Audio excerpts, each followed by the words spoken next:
been finishing, I was in the diastrate time, which is the time it takes to escape from a cusp. Why this is important? It is important because it occurs in many situations. So I have 10-15 minutes. I want to finish this, and then to move on with the application to super resolution, how we extract information from super resolution trajectories. So this is for what we haven't done last week. So this is called the diastrate. So this is, again, we have done this last week, so I just need these few minutes to finish.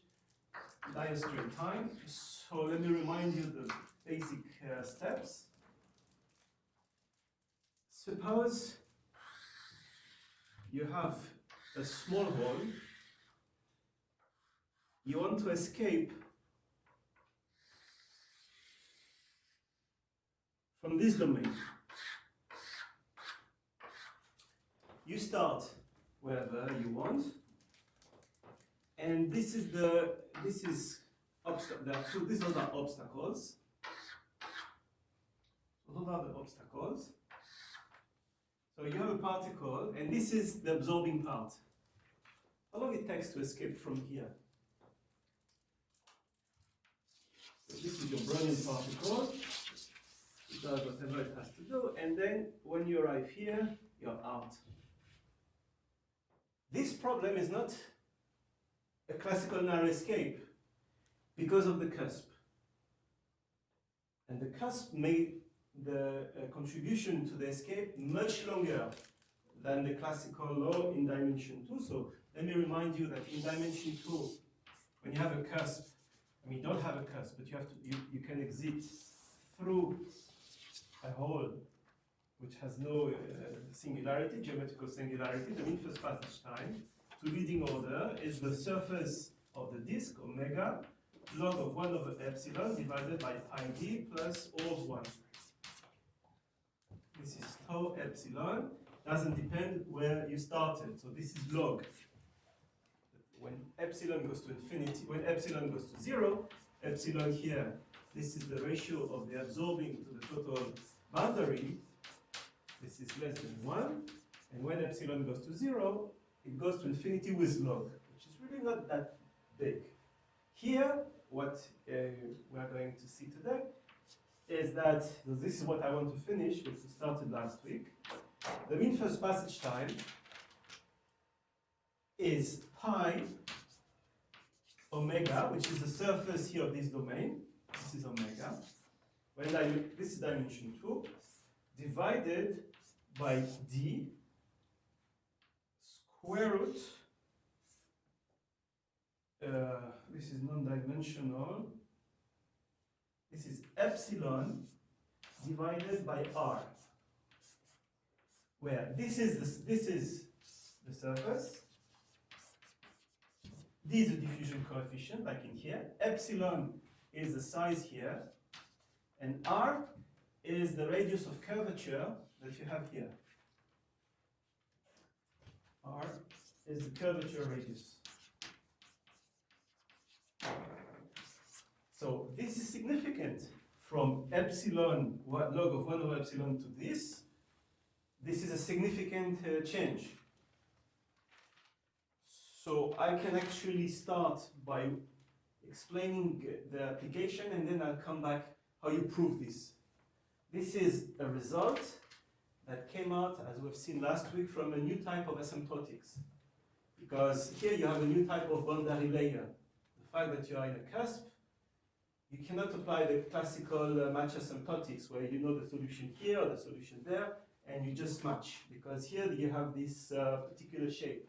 And we could not use either the method. So match asymptotics is the method developed by Michael Ward at the University of British Columbia with his collaborators, Dan, and all of, Dan who is sitting here. And I just want to say, I had very little to do with the middle 20 pages of every paper that we wrote up. You mean 50 pages? It's 20 pages once he's compacted it down. Yeah. The problem is when I have to review them, I have to redo all the calculations. I know, I feel very sorry for you. And usually it's correct all the time. Yeah. And by the way, he writes it correctly first time. It's just, Yeah, this is his business. He knows what he's talking about. It's called professional. Okay, so we could not apply Green's function. So I will remind you the steps that we did last week briefly. And now let me explain why this is important, where it comes from. And I'll give you some questions. So first of all, this came from a model. All right, so before saying this, so this is really motivations for these results. Motivation and remarks.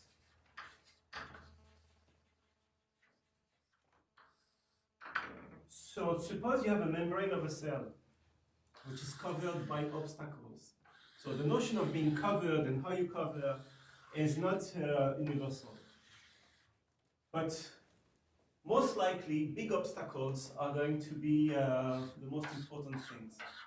So suppose, and again, this is an approximation, that you have a membrane covered by large obstacles, and suppose those obstacles are placed on a square lattice. If you have can you imagine all kind of lattices with all kind of shape? This is very well known for crystals. So then you can ask the following question.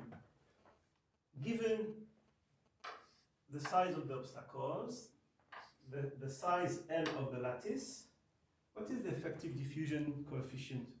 That is, you have a particle, any kind of molecule embedded, let's say a channel, protein, receptor moving in this, has to spend a lot of time here, especially this is very narrow, and from this we'll have an idea of how long it takes for this receptor to stay here.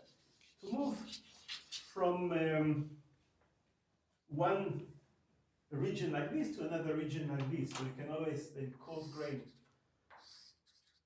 your diffusion by a jump process. Say if you wait sufficiently long enough, this is what we started last week to discuss, you can look at the jump from this place to that place to that place. So at each position you have, let's say, you can jump, if you jump out, you have 4 possibilities. Right? So this is where this question came from. So how do we, so question number 1, compute, how to compute the effective diffusion coefficient, how to compute the effective diffusion coefficient depending on the density,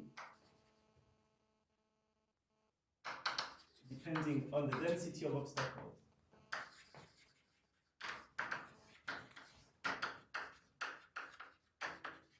That is what happened, for example, when, so R, twice R cannot be longer than L.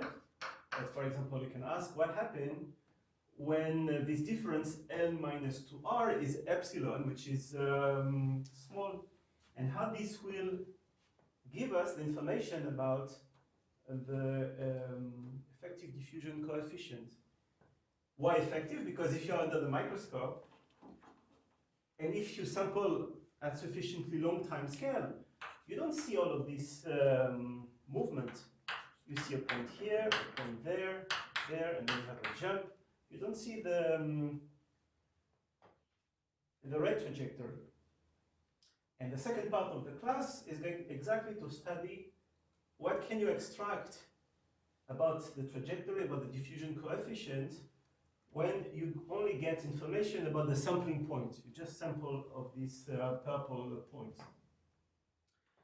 Okay, so this, I'll give you the answer for the first question. What is the diffusion coefficient for this? So the mean first passage time for such of this domain, you can relate this to the effective diffusion coefficient. This is lambda L squared divided by 4. So this comes simply by writing a Markov chain, or when you jump between the 4 places. Lambda is the rate of jump, And the rate of the jump is going to be 1 divided by twice the mean first passage time, because there is when you're here, there is always a probability to come back. So the time to make a jump is going to be twice by symmetry. And lambda is this 1 divided by 2 tau. Well, tau is this. So this is the effective diffusion coefficient. And so this is what we found, that for this time tau, it goes like this. If the escape here is not big, then you are back to something that looks like a normal domain. And if it is very small, if the radius here is very small, you are escaping through almost a fully absorbing square. So then there are 3 cases where the mean first passage time is C1 for epsilon. So this is normalized epsilon, so L now is 1. So this is epsilon, so this is what we found numerically, this value, 0.1 to 1. This is then C2, and then we're going to take the first case when you are the intermediate case where you don't see really the cusp, because the absorbing part here is big enough. So this is C2, omega log of 1 over epsilon. And this was for epsilon between 0.55 and 0.8. And finally, you see the cusp. So C1, C2, C3 is because I usually do not remember the coefficient. C1, C2, C3 are the correct coefficient. So for example, it's here 1 over pi. Yeah, 1 over pi, and yeah, we should probably put D somewhere.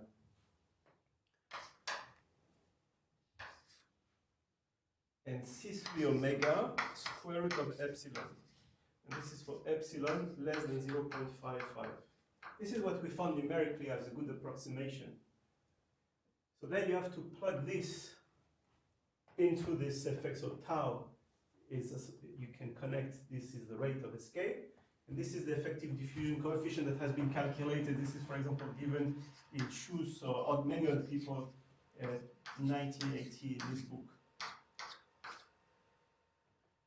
So, in particular, for this regime, and this is going to be comparable to what Andrew showed about Smalding many some months ago.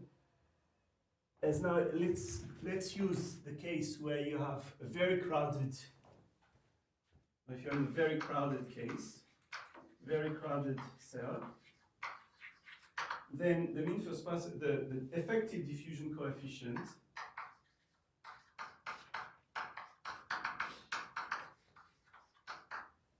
D. So if you just plug everything, it's D, the real diffusion coefficient, L squared divided by L squared minus pi R squared, L minus 2R divided by R, where R is with the notation of this. Which means that what is the curve of the ratio of dE divided by D that you should obtain as a function, let's say, of R? Something like this, where this goes to 0 with the square root. And Andrew showed exactly this graph using numerical simulations with Smalding. Right, and this is 1. Oh, this is not 1, this is this maximum ratio here that can be calculated. Yeah. And R is 0. Yeah, we cannot, all right.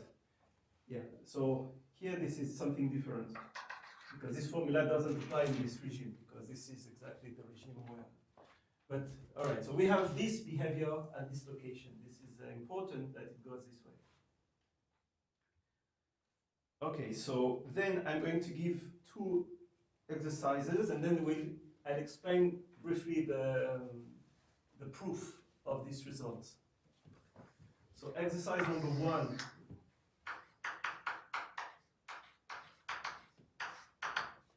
Is what happened in dimension 3. So you have a cusp. You're in dimension 3. What is the mean first passage time? Whatever is the domain. What is important is that the domain is symmetric with respect to this axis. So you have something that, for example, has a rotation. You have a cusp here. When you slice it, you have the same situation as in here. And so what is the mean first passage time to escape through here? So I'll give you the result. And so how to calculate this, if you're interested, the references are the following.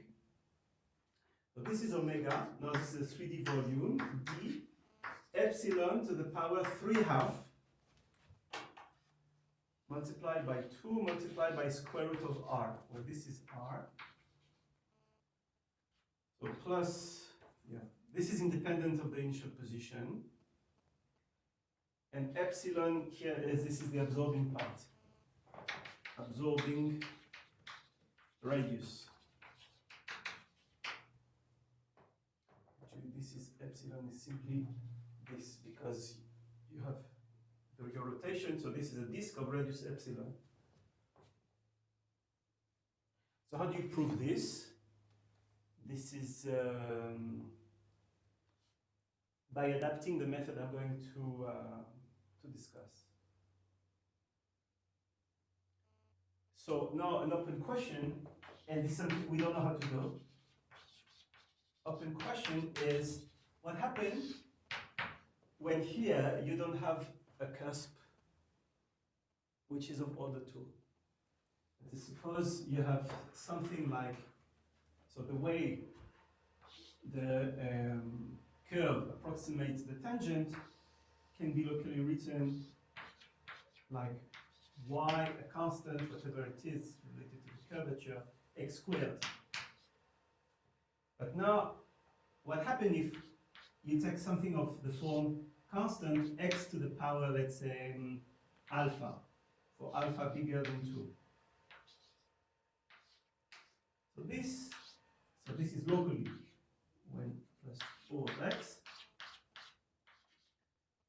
So if you have this locally, what is the mean first passage time? How? The mean first passage time here depends on whatever power is of alpha. So this is so an open question. Find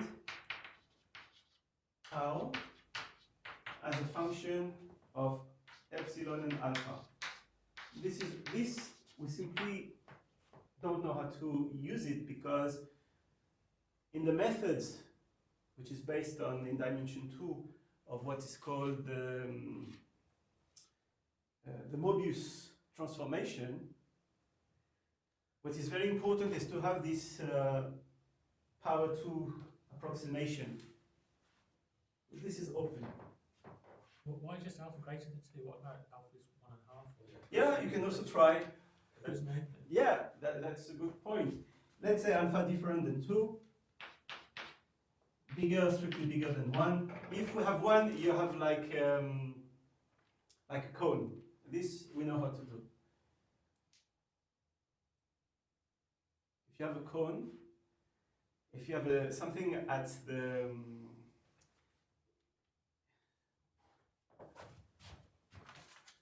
so if you have a cone and if you have an angle, and if the absorbing part, let's say, is here, it's again log.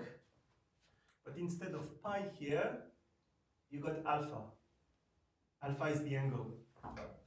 So when alpha is pi, you get pi. Otherwise, you get this. But this, we don't know how to do. Can I just ask something? So, Sure. So when you're doing the original one that you know how to do, where it says exercise, yeah, that's the one. Yeah, this is, oh, sorry. So what this, you go to cylindrical coordinates. That's right. And then do a conformal map with this Mobius transform. that's right, that I'm going to explain now. Oh, sorry. Yeah. Okay. Go I will explain now the detail. Now this is just to tell you it was the motivation. Now I will, in 2 minutes, I'll explain how you do this. I mean, we did that last week. Just want to, I didn't finish one point that I want to finish. And yeah, so this is, so the references for this effective diffusion coefficient and how we calculated all of this approximation, this is myself, Jose Shoes 2011. This is PRE, Physical Review E, 2011. Then we did all of this. This is myself and Shoes. And this was in Cyan multiscale modeling and simulation, I think 2012. And we claim here that we know how to do this. And the statement is incorrect. Because I'll explain in a minute why it doesn't work. I'm curious with that, your expressions for the mean first passage time, the middle expression, I would guess with a log is an intermediate asymptotics. Yes, this is this one. Yeah, so I'm saying it seems a bit. Is there? Do you really get it in terms of the bounds are just some numeric, just some constants rather than some function of some other parameters? Well, here we fixed L is 1. Yeah. So probably when you go to a normalized constant, you may have L in here. Yeah. Right? This is for the normalization Yeah, case. sure. But in general, we haven't looked in, I mean, what else can change? Everything is invariant by, Yeah, no, will vary with scaling, so this should be multiplied by L here when you go to the L, I mean, non-dimensional situation. Then, yeah, there is two more things that we did for, again. So you haven't done any simulations to even, Yeah, in this case, alpha bigger than 2. Have you any speculation on what? I mean, you mean by fitting? Yeah.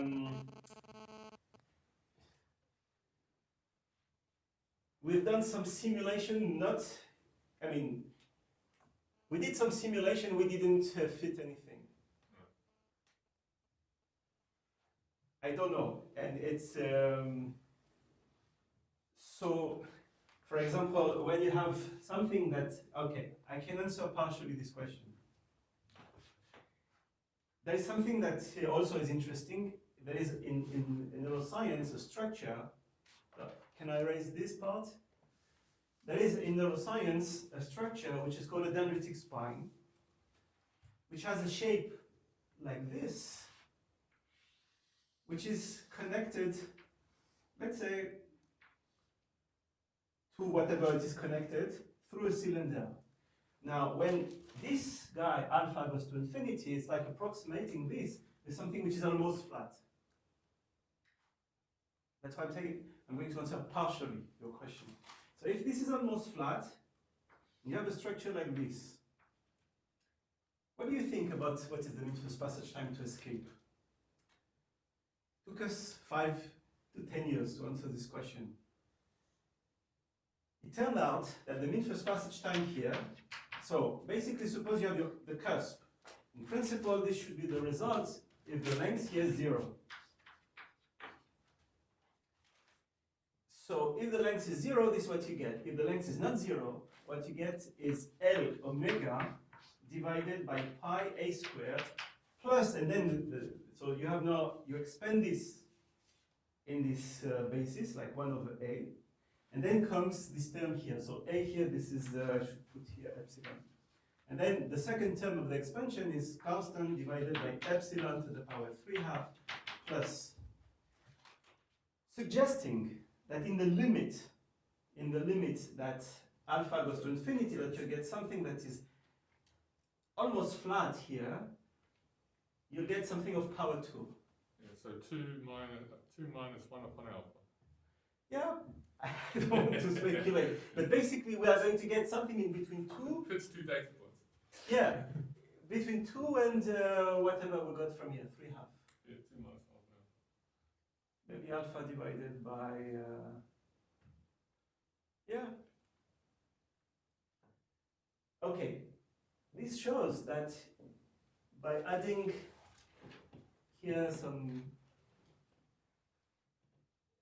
these lengths here affect the mean first passage time and drastically, because this becomes the leading order term. When L goes to 0, then this is the leading order term as we have found it. So this was just to answer Kevin's question.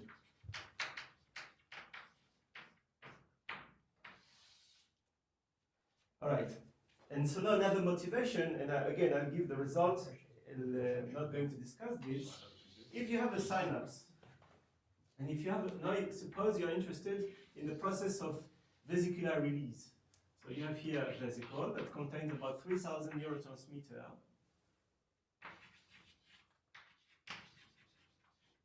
Which are molecules.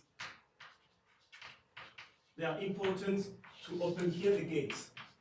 When these molecules are free, they move by diffusion.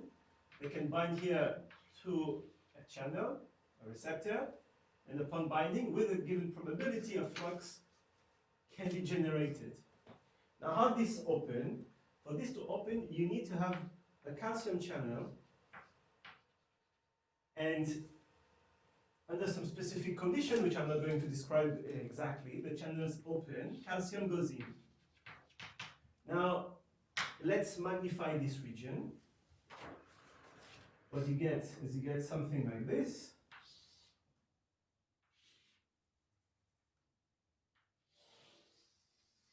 You have now a channel, calcium goes in, and suppose you are interested in how long it takes for the ion to go here underneath this ribond. You have a ribond which is going all around your vesicle.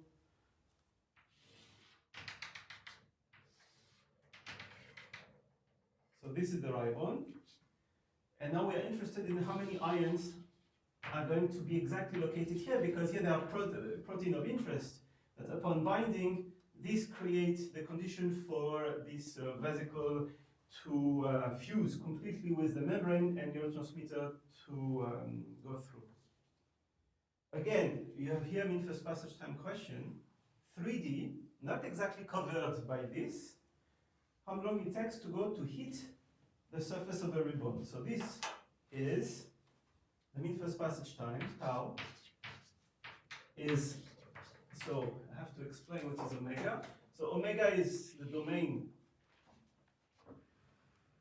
And suppose this is a domain, the big domain where you are, divided by 4 pi epsilon, where epsilon here, this is the height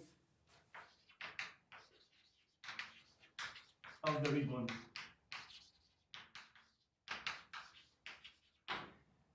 And so this looks quite at the beginning we saw that this formula could not be correct, because this is exactly the mean first passage time to a small hole. But the main difference here is that the surface of the ribon is epsilon, a constant, whatever it is, depending on the parabola here, it's a constant epsilon to the power of 3/2. So this is the surface of the the absorbing ribbon. This is then the mean first passage time it takes if you do not start in the boundary layer here. If you start sufficiently far away, this is the time it takes for a particle, an ion, to hit here this place. So again, I'll explain in a second the same ideas, except that the Mobius transformation to do this is different from the one I'm going to describe here. It's not exactly the same, because here there's a topology in the absorbing boundary. It's not like a small disk, and this made the problem different. Okay, so now let's go back to what we did last week.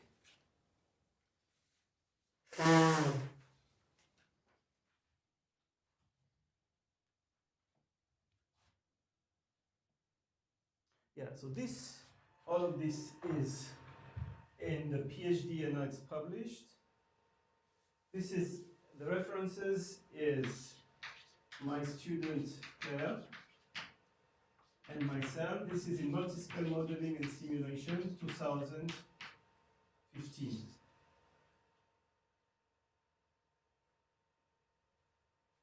So what is the method?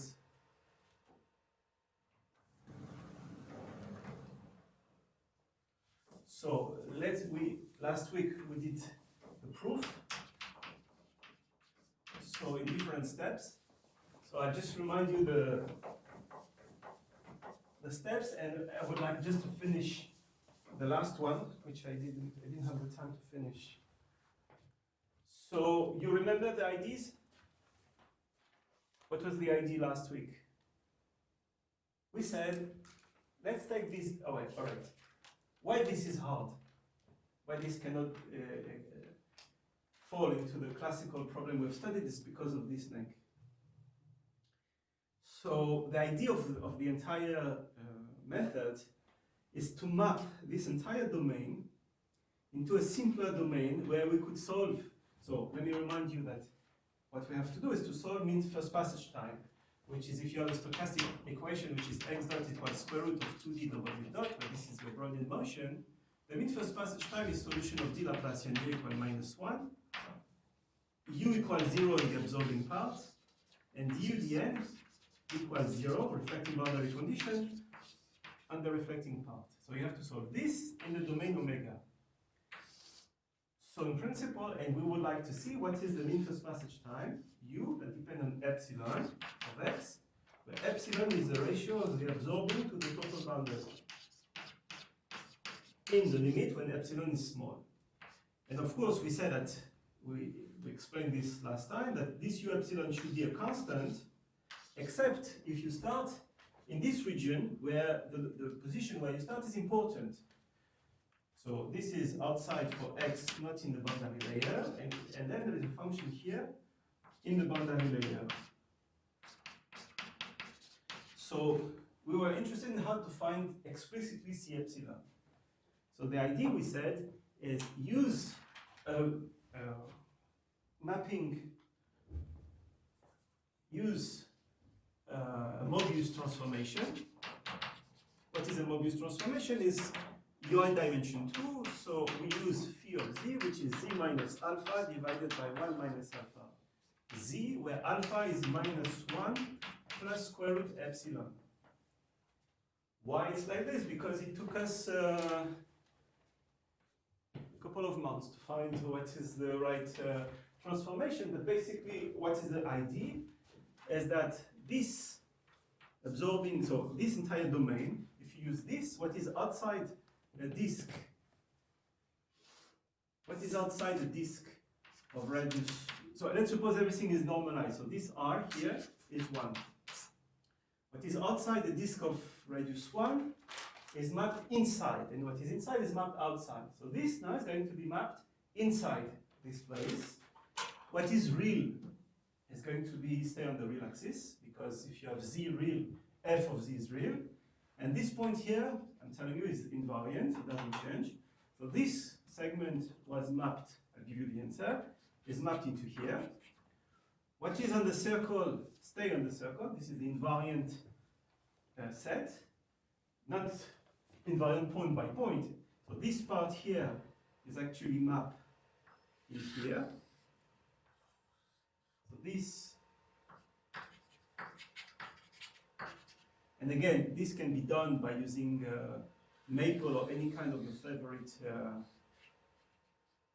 software. So this part here is mapped into here. Then this part here, this circle is mapped into, so you start it here, so the image of this point is that point, and this part here is actually in this picture exactly parallel to that one. It goes like this. Then all of this part is mapped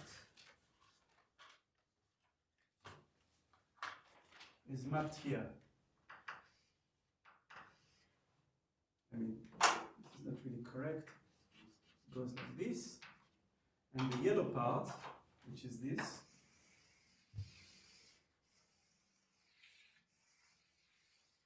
is mapped here.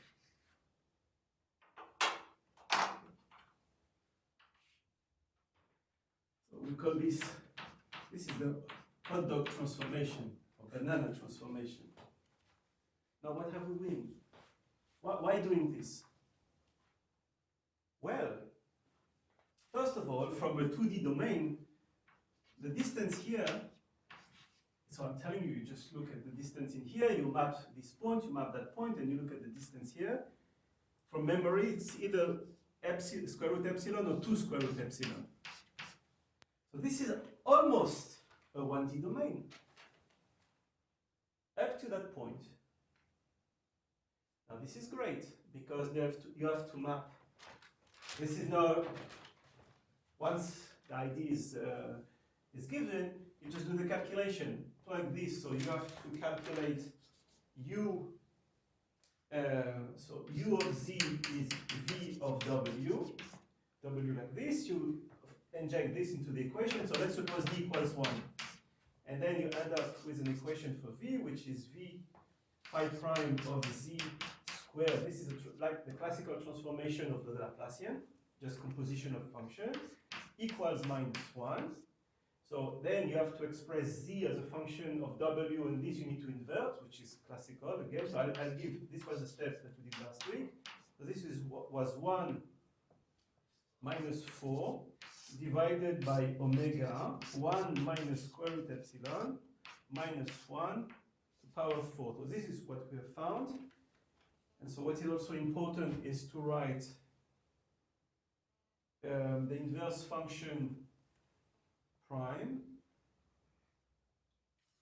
So this is, so this is phi, yeah, so phi, let me write phi prime of Z. This is 1 minus alpha squared divided by 1 minus alpha Z squared. So you take this, now you have to invert it. So the inversion is Z equals omega plus alpha divided by 1 plus alpha omega. This is just with a plus. So with all of this, you end up with this equation for omega. And now omega is something that lives in this band. So now let's suppose that this is the omega plan. In the omega plan, we can write omega equals r I theta. Now r is going to vary between 1 and 1 minus something of epsilon. So what we did last week is to say that finally this Laplacian is simply approximated by the second derivative in theta, because in r, we don't care about the variation. This is the leading order term. So this equation, which is for omega, is simply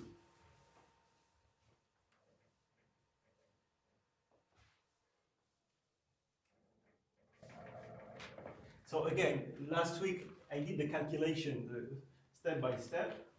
So now you just replace, so omega is r I theta.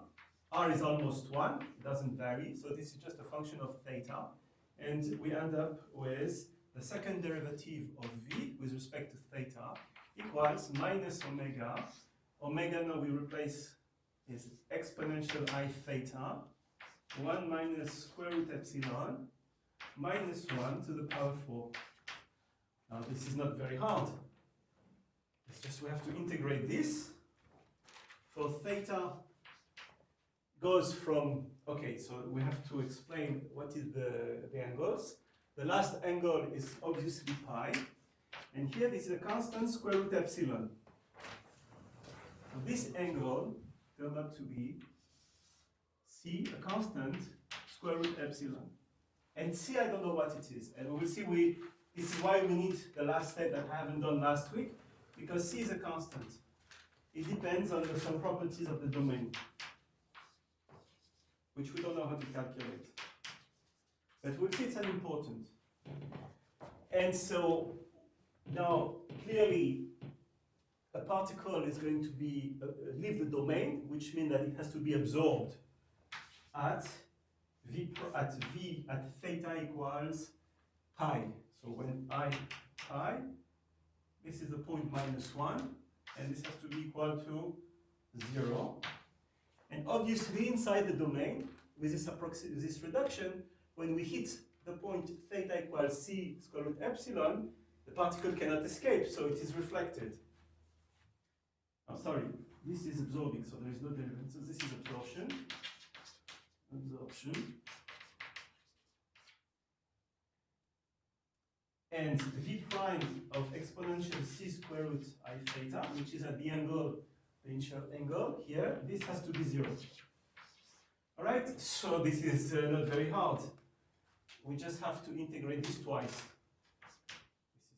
This is elementary.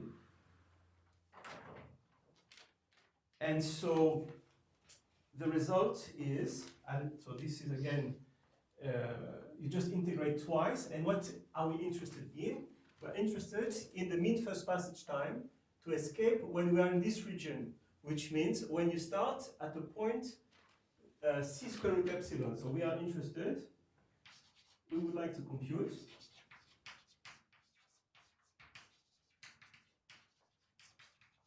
exponential,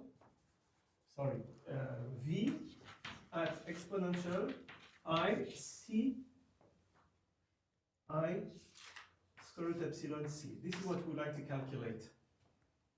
Right? We know that the derivative is 0. We know this is absorption boundary condition. And now we have to express this. So v I c square root epsilon, this is exactly equal to 4 epsilon d. Integral of c square root epsilon pi eta d eta exponential I eta minus 1 minus eta square root epsilon to power 4 pi, yeah, so sorry, there is pi here minus 8.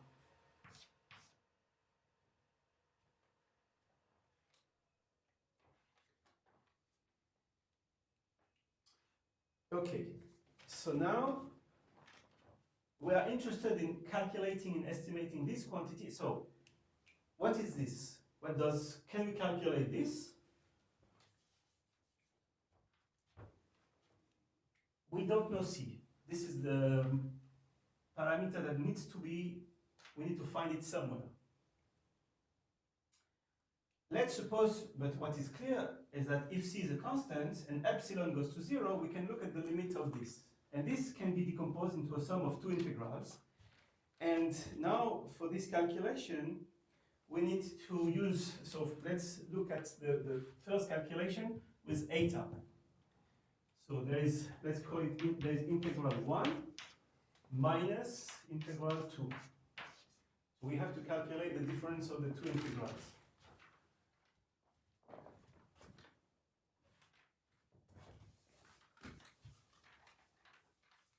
Okay, I'll finish this. It was not clear that I would spend so much time on this. So now let's finish this calculation. What we need here is now to calculate the first integral. And the first integral is, for this, we are just going to use eta equals square root epsilon zeta. And we will use the following extension, exponential I square root epsilon zeta minus 1 divided by I psi epsilon minus 1. This is simply of order square root epsilon zeta squared. This is just because we just use exponential x minus 1 divided by x minus 1. And you expand for x small. And this is of the order of x. Not x squared, x. If you use this in here, so we have changed eta by this. So now the first integral changed is now becoming I1 equals the integral from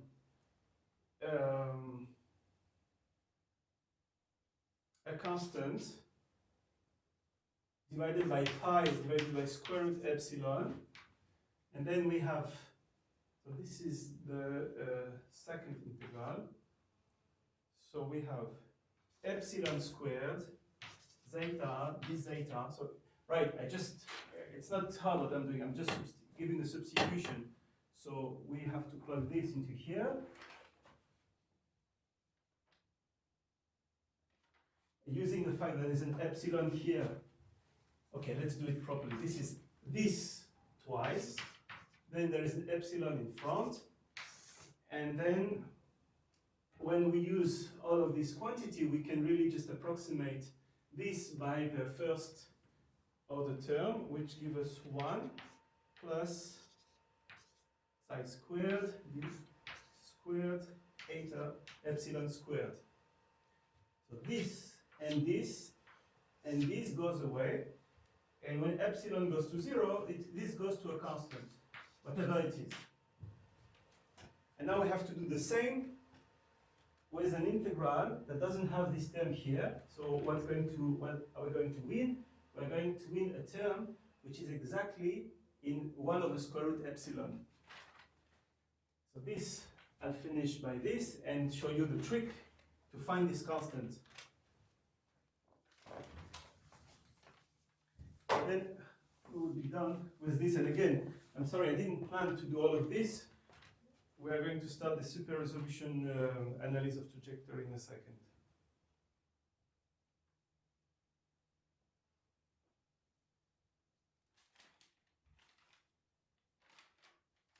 So which means that this VIC square root epsilon, so this integral is a constant, and this one, I'm not going to do it, you can do it at home. What you are left here with, because you have not eta but we have pi, and you have an epsilon here, we are going to miss 1 over square root epsilon. So it's going to be a constant divided by square root epsilon.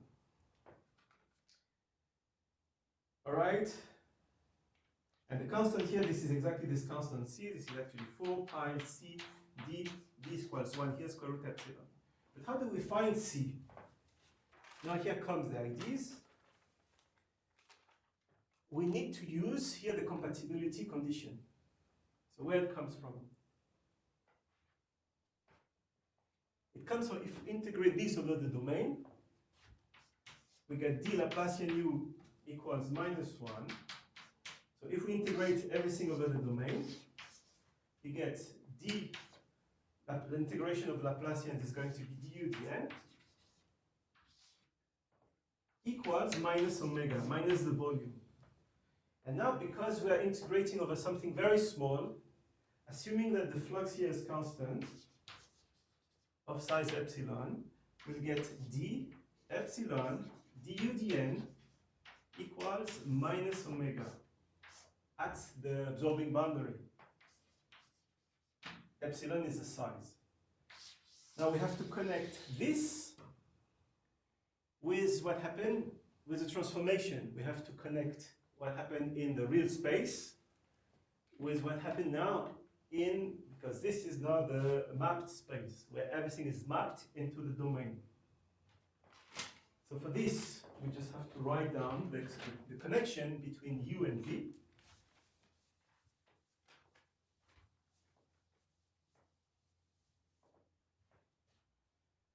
And so we have du dn, this is actually equals to dv dw, dw dy. What is du dn? Du dn, this is a derivative with respect to the normal. The normal here is exactly the derivative with respect to the initial y. We have x and y axis. That's why it is du dy.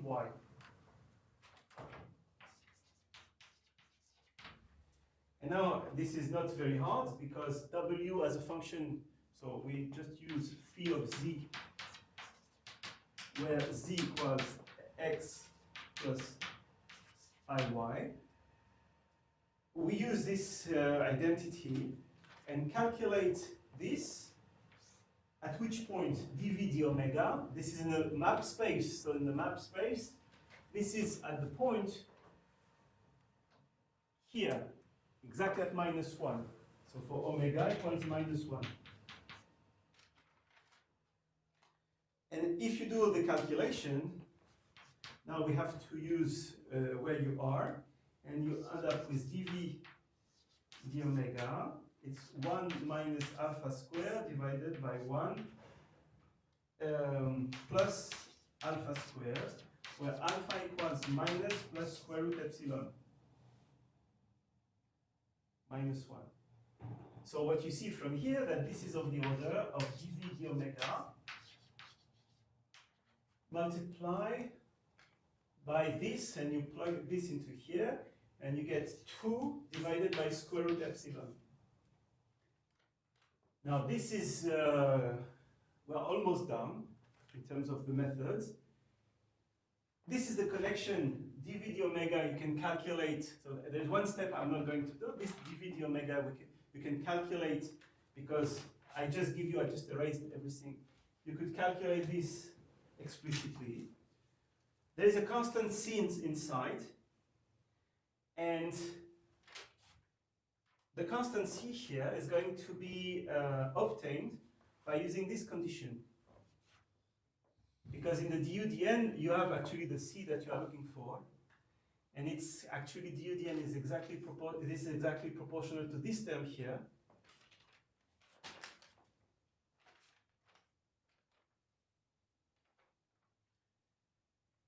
And so you can calculate that this is exactly proportional to -4 this constant d square root epsilon.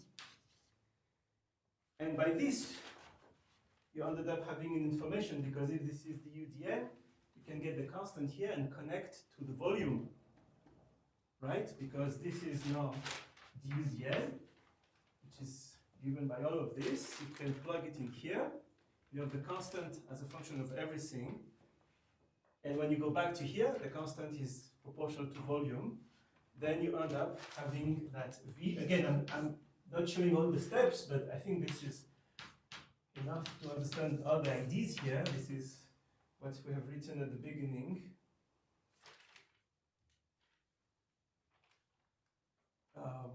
This is this formula. It is here. Pi omega divided by d square root epsilon divided by r.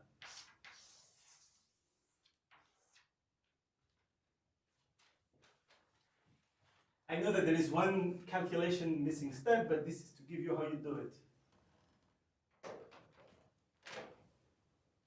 Okay. One more word before we finish this entire series of seminars about mathematical analysis. Why it fails when you don't have second order approximation? Why all of this fails? Why it doesn't work? Because when you get something that is approximated at more than order 2, there is a cusp in this domain. So when we did this, how we found it, I mean, at the beginning, so everything would be the same. But you start to see that there is a cusp inside. It goes like this. Now this is a new domain if you have an approximation, let's say, of order 3. And then you have a cusp, and then it's not anymore the approximation as a 1D domain is completely failed. So we are back to questions of a cusp in a 2D domain. That's why the analysis here doesn't work, doesn't lead you to anywhere. I mean, we don't know. Okay, so maybe this is a good moment to break. We'll do a 5-10 minutes break. And when we come back, we are going now to change completely the subject, and we will discuss the analysis of super resolution trajectory. So let me explain what we're going to see for an hour, 1 hour and a half.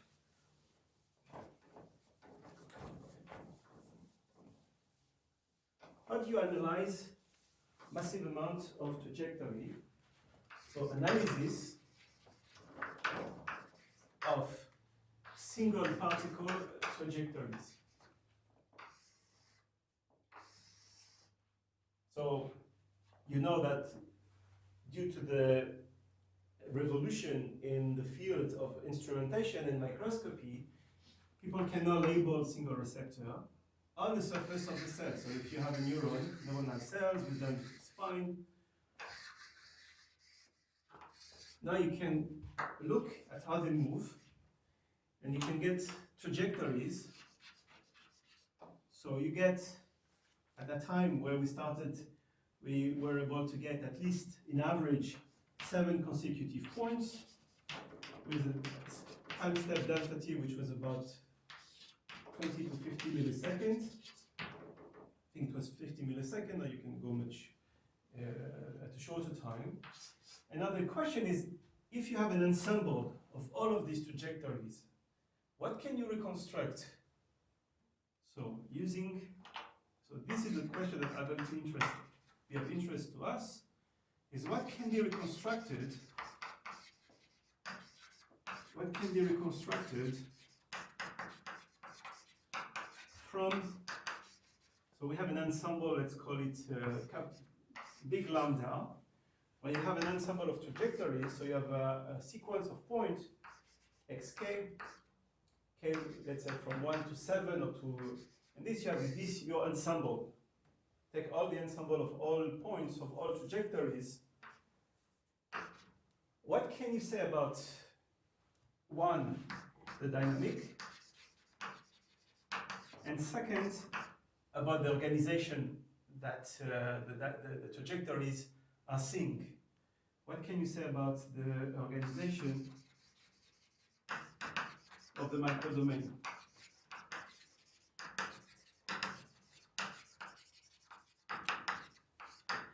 So for the first question, we need a model. So we can start with a stochastic equation, which is exactly what we have been studying all along the class, which is a drift B of x plus sigma of x with a diffusion tensor and the noise. And for the organization of the microdomain, then this is another question, which has to do with the, you can look at it as the specific dependency of the drift and the diffusion tensor as a function of x. For example, is there a feature in B? Is there a specific feature? So we will see that there are specific features. For example, what we have been able to extract is that B of x in a dynamic spline, for example, which can be approximated as a one-dimensional leg, as we have discussed. The drift is either in one direction or in another direction, or sometimes there can be zero drift. So which say that from the properties of the dynamic, we want to infer some long-range properties in time for this structure. So the question is, what can we extract? And how do we extract information? Suppose you have an equation like this. How do you extract B from empirical data? Now we are going to have data point, which are going to look something like this. This is what you get under your microscope. How do you calculate, can you recover B from an ensemble of points? What do we need about the trajectory, about this ensemble of trajectory, to make sure that we can recover B, or we can recover the sigma of x? Right? So the short answer was that the super resolution allows you to do it. And this was the revolution, because not only because you could see something that you could not see before the diffraction limit, but because you get a lot of redundancy. And the redundancy, the fact that a trajectory, there are many trajectories that are going through a single point, this is exactly what you need, because B of x is going to be expressed using the expectation, which means the average over trajectories, your average over your ensemble at each pieces. Before that, before the super resolution, before you could acquire so many trajectories, people were just doing the analysis along long trajectories. They made a lot of effort by having quantum dots, which are nanocrystal, which are very stable. They do not bleach. I mean, they bleach, but it takes much longer. But you could not get this information. That's why when this happened, when they had a lot of these trajectories, the idea is we could use now the classical inversion formula to extract biophysical parameters from that. So this is question number one, and the question number two, that we're question, let's say A, and question B, that we're going to address, is what happens when your signal is corrupted. Corrupted by what? If instead, this is the real trajectory, I mean, what I mean by real is physical. The trajectory, this is the physics, underlying physics, give you that this is the point. But because of your instrumentation, because of the fact that there is a point spread function, there is an error. That is, your algorithm or the ensemble of your instrumentation gives you that the point that is given to you is here, not this one. So this is the point that you are measuring. Let's call it, this is x7 and this is y7. And instead of reporting that point, it's this point, y3, and so on. So you end up having a trajectory like this, which might be close enough to the real trajectory, but still it's not the real trajectory. So you have access to yn. What can you reconstruct about this b and sigma of the real trajectory? Right? Can you reconstruct not xn, because it doesn't really, it's not very interesting to reconstruct xn. It's interesting to reconstruct the underlying physics, which is the drift b of x and sigma of x. Because if we know this, then we can reconstruct whatever we want. Right? So can we do this? So for this, we need a model of the noise. Right? So this is going to be the subject of the next hour. Okay, let's break 5-10 minutes.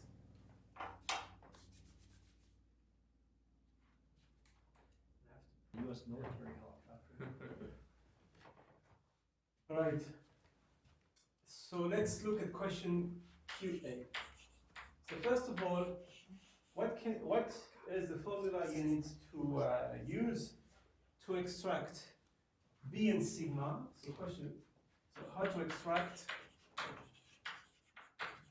extract B and sigma from, let's call it xn, which is your ensemble of points from this xn data.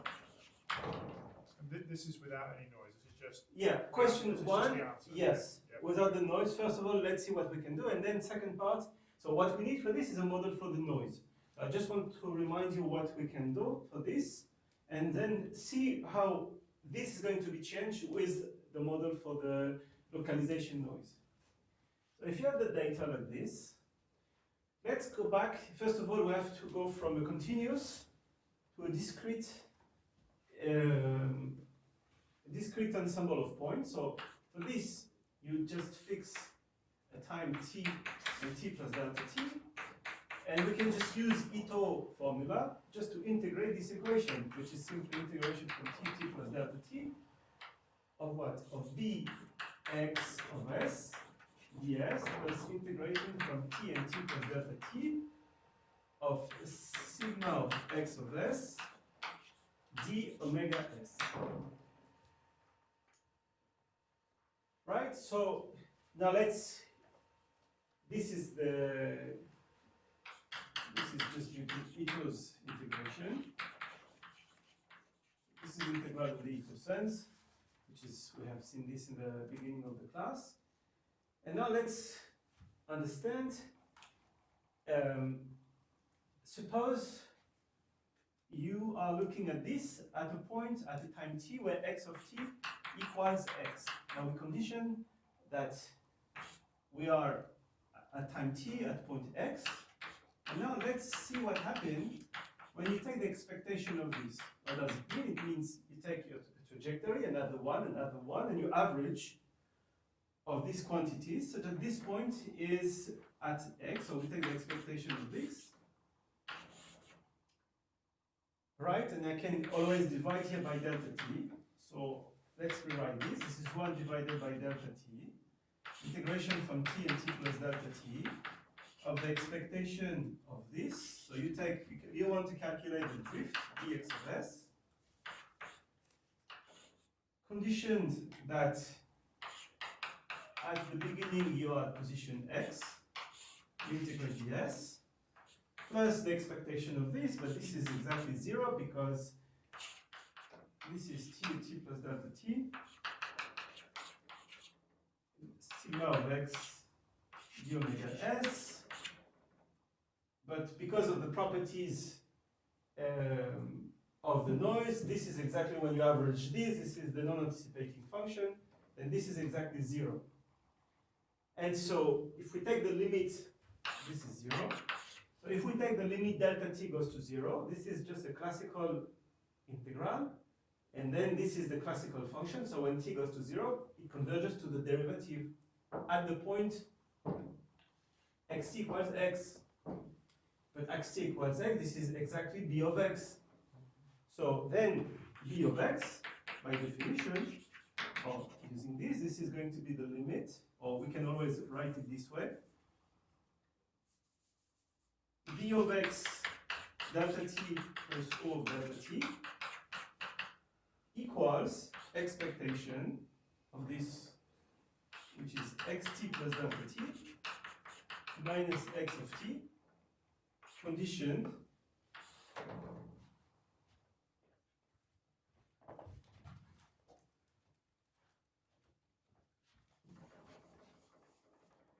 that x of t equals x. Right? And in the literature, you would find this formula. B of x is the limit as delta t goes to 0 of this expectation of the difference between these 2 points divided by delta t, condition of x of t equals x. Now this is quite interesting because this tells you a lot about the procedure to reconstruct V from data. And this is why, so we can make the comment on this now. This is why the super resolution massive amount of data is going to solve for us the question of reconstructing the drift and the diffusion tensor. Maybe I should give you the formula for the diffusion tensor before making the remark. So this is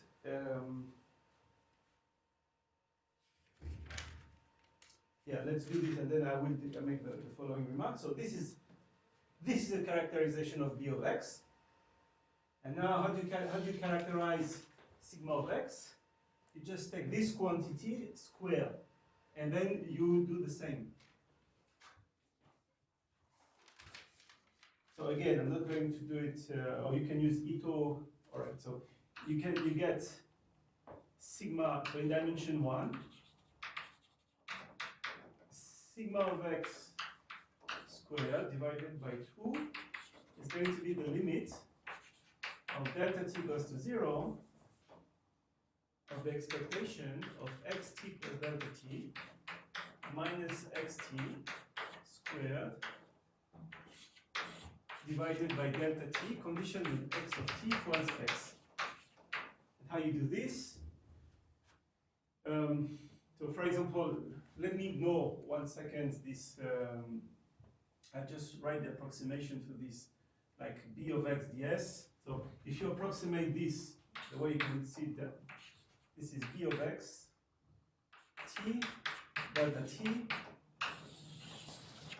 plus sigma x d omega.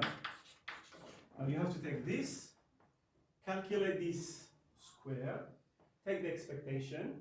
So of course, if you think about the term of the drift term, when we're going to put it square, right? So this is dx squared.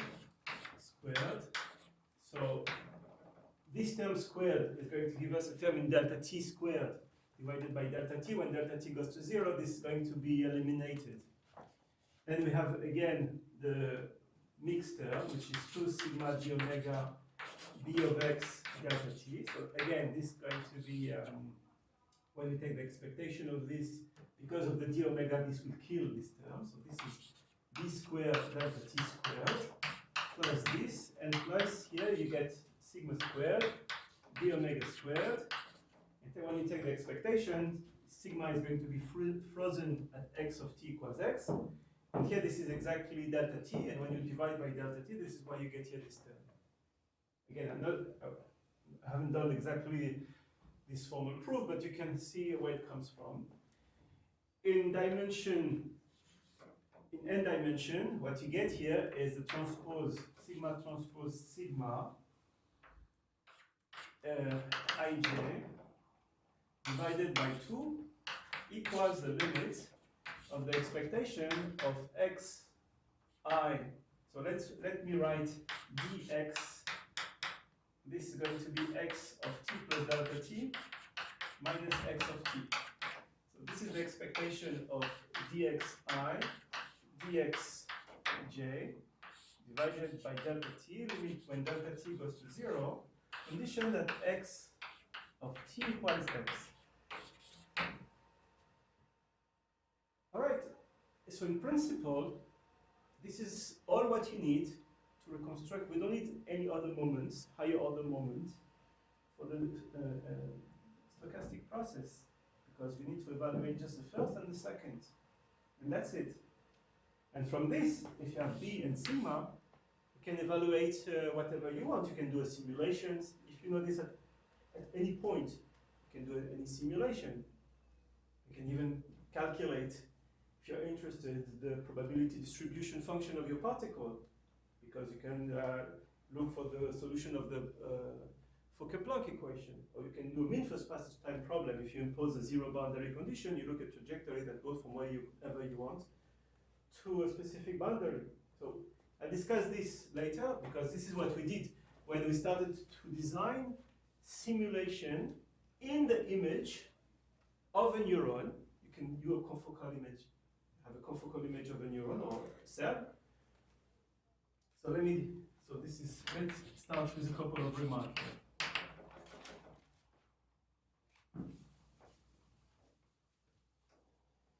So remarks. First, remarks number 1. Are we in this condition? So, if we can calculate this quantity, of course, in the process of getting your images or your sample, then usually delta t is fixed. So let's suppose delta t is fixed, small. Then what is the estimator for this? So you have your data. You can calculate an estimator that depends, let's say, of the number of points that you're going to have in your sample. Depends on delta t. And so if at a point, let's say x, we'll define in a second what is the meaning of x here. You take the sum of the trajectories that, so they start, let's say, at the point x. You calculate this quantity, you average over your trajectory x.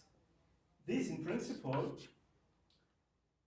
when delta t goes to 0 and k goes, let's say, the trajectory from k from 1 to n, when n goes to infinity and delta t goes to 0, this converges to your expectation, so to the drift. So what does it mean in practice? In practice, you have a grid.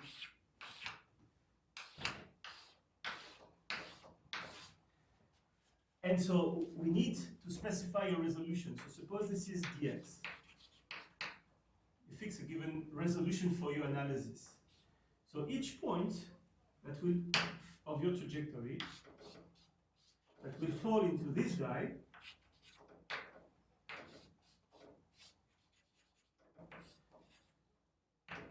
you are going to coarse grain all of these beam into 1. So this is going to be your x. X at the resolution delta x. And each time you have a point of any trajectory falling into this, you calculate this quantity. So of course it's going to be a certain x1, not exactly the same x, but this will represent your x at the resolution delta x. And this should converge to B of x. Now, of course, you have to find out that you have enough points n, and delta t is small enough. If you are in this condition, then you can be satisfied with your estimator. So we did some analysis. I mean, some. Often you only have short tracks. What? Often you only have short tracks. You will have short tracks, but you need enough of them. That's the idea. That's the idea that you do not need to have long tracks, but you need to have a lot of short tracks that are spreading, exploring over the surface of your sample. So the first remark is we need many short tracks, or many tracks, many trajectories, and those trajectories should be redundant. What does it mean to be redundant? It means that at each point you would like to, well, you are interested in calculating this quantity, you need enough trajectories that come through that point. And so, a couple of years ago, we gave an estimation for delta t equals 50 milliseconds. We were quite happy for, so I think the delta x was about something like 50 nanometer, 100 nanometer, between this range. We could find that with about 200 points that you can have a good estimate of your of the drift. And for this, I don't know if I've written something here. So this leads, okay, you can use this.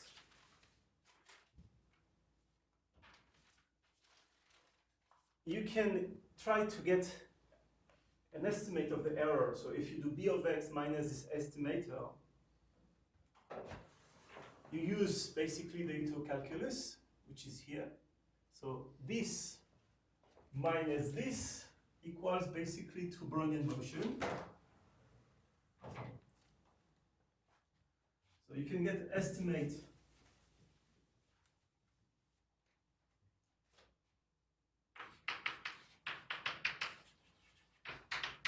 estimation of the error. So 1 over n sum of x, let's call it delta x, divided by delta t minus b of x, from 1 to n. This is basically 2 dx. Dx is sigma sigma transpose, divided by delta t, 1 over n, sum. So this is the calculation of this over data, if you have an ensemble of data. So dx is your point at t plus delta t, minus what happened at time t, minus b of x, minus the drift. So this is square root of this sum from 1 to n, and those are Brownian independent variable, IID, of variance 1. And basically, you see that this is going to be of the order of, so 1 over square root of this, so you take 1 over square root here, and 1 delta t, this is basically, this is of the order converged to a constant, even if it is 0, so you know that you are making an error of this order, of square root n delta t. It should be even better than this, but this is of this order, because 1 over square root sigma of this variable, this is the theorem of large number theorem. So it converges to a Gaussian. So you get 1 square root. So you see that, of course, you have a trade-off between delta t and n. When delta t is fixed and n is large, it's converged to 0. So you need to, when you do your measurement, you need to find, for you, you cannot have so many points. And so you have to make sure that this is small enough. So to come back to your question, or to your comment, so we need many trajectories that are redundant. what does it mean? It means that they have to cover your region of interest. So you're going to define a region of interest. So you have to define a region of interest. For example, you can take a region of interest, which is the ensemble of the pixel. So I don't know how to call them, the ensemble of pixels, where, for example, you want to give you the number of points in these trajectories. In each of these pixels, let's say, is bigger than a threshold. So, for example, you can take 200. You can take. So, for example, we lower our estimates to 50. So now you can do your analysis in this region, where you can use the empirical estimator associated to the expectation, like this one here. And you can do the same for your diffusion, for the diffusion tensor. Instead of dx, you write dx squared, and you have an estimator. So let's call it S2, which is your estimator for the. So this is the sum of xk t plus delta t minus xk. So this is going to be squared. So of course, now if you're in dimension 2 or 3, depends which part of the tensor you want to get. Otherwise, you have to construct it with what you have done here. You take the projection of the coordinate in x, projection of coordinate in y. For example, if you're in dimension 1, there's no problem. So you calculate this over k such that your xk here is equal to x. And so you define, this is s, let's call it like this, 2k and delta t. And this is an estimator of the diffusion coefficient. And from this, you'll be able to estimate the parameter of interest, the one that allows you to recover your stochastic equation.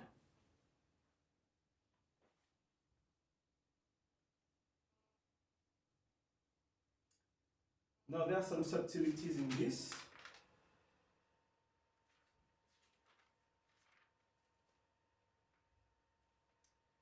First of all, let's connect. Can this be connected with 40 years of approximation that people have done using mean square displacement? Those formula that I gave you are exact. They are exact because they are the consequence of Ito calculation. This is the way to recover drift and recover the diffusion tensor. Those are the exact formula. Delta t goes to 0. Exact formula, delta t goes to 0. But I mean, except this, they are the inversion. Yeah. Just to comment, if you take drift diffusion as the model and then you try to do maximum likelihood estimation of the parameters, you get these formulas as well, which is not surprising, but it's a different way of looking at the same thing. These were derived first.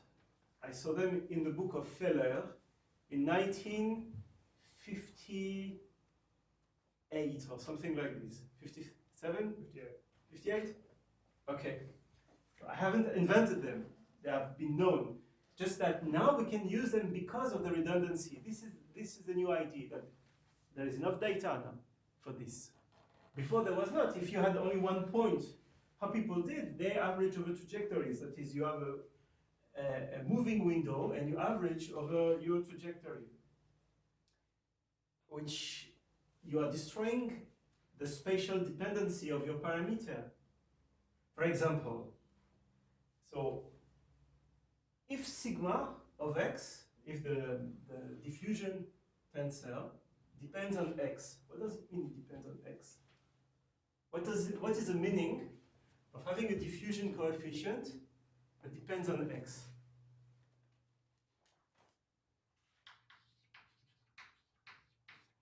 If you have a diffusion coefficient that is not the same, so if you let's think 1 second. If you have a membrane, let's say the membrane is uniform. If it's uniform, there is no reason that you have anything that will change the diffusion coefficient at one point versus at another point. For this, you need to have on the membrane a difference in the organization. If you have a difference in the organization, we are going back to what we did 1 hour ago. So now you need something which tells you that there is a change in obstacles, not in forces, because the force is over the 1. So d of x can be related to a change, if it changes in x, with the local density of obstacles. Right? So this is, so d of x characterize the local, it's a way to sample the local organization of the medium. So if you're on the membrane of the medium, let's say if you're in 2D, this is the surface of the membrane of the cell.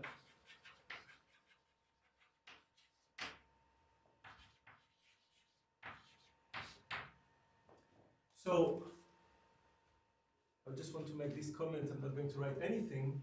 So that's why when you remember what we did 1 hour ago, this is exactly this. We said if now we have d of x as a function of x, and we see that there are places where d is changing, can we from d of x recover the amount of obstacles? And this is exactly the formula I gave you. If you know the ratio of d of x divided by the effective diffusion coefficient, which my partner, my biology partner at that time did, by washing, they put something that to wash all kind of obstacle on the membrane. And so then they could calculate the diffusion coefficient. And now, by comparing the difference of the two diffusion coefficients, the one where the membrane was intact, compared to the case where it was perturbed, we said that then the differences should have been due to obstacles. Now we use the previous formula to estimate some kind of effective radius. Of course, it's not that beautiful organization. Yet, if things are moving, it means that they should be hindered by these main obstacles. And then you can go back to some estimate of the density of obstacle. So I remember at that time, we found that a neuron, or the part of the dendrite, where should have been occupied, like, so again, I'm not sure about this, is from memory, this is about 50% of the surface was occupied, while in dendritic spine, it was about 70% of the surface. Which is interesting because then you can go back and give some interpretation to this type of change in the diffusion coefficient. All right, so let me just make a comment versus to the classical mean square displacement. And then another comment.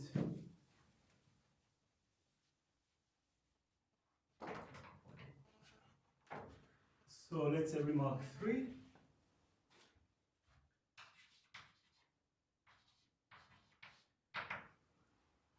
So the mean square displacement, let's say if you have xt minus x0 for a Brownian particle, and you average this over all realization, x0, this is the initial position, and this is at time t. What is the classical approximation? Then you take all the points, the intermediate point, and if this is a Brownian trajectory, you can just approximate this as a sum of, let's say, k delta t minus k minus 1 delta t. You have this telescopic sum, and because everything is purely Brownian, you have this approximation, which you can use here, the classical approximation. All of them, if the diffusion coefficient has to be constant, so you have whatever is your trajectory. If the diffusion coefficient is the same in each v, then if you are, let's say, in dimension 2, it should be 4dt, where n is such that n multiplied by your delta t is equal to the t of your trajectory. So basically, this is what you can find in the literature. So this is the way that people have used to calculate the diffusion coefficient along a trajectory. That is, you use this empirical formula, which is only true if it is Brownian, because if it's not, if you only have, suppose you have a drift. The drift here in this xt plus delta t minus xt is going to be there all the time. So this cannot be, when you do this and you have a drift and you don't know that you have a drift, you are making a lot of mistakes because this is incorrect. So you're putting drift into the approximation of the diffusion coefficient. So this is what has been approximated, has been used as an approximation. This is 4t, what is t n delta t, sum of xk plus 1 minus xk, and you average square from 1 to it. So this was, and this is obviously completely incorrect if you have a drift. It's okay if you have a pure Brownian motion.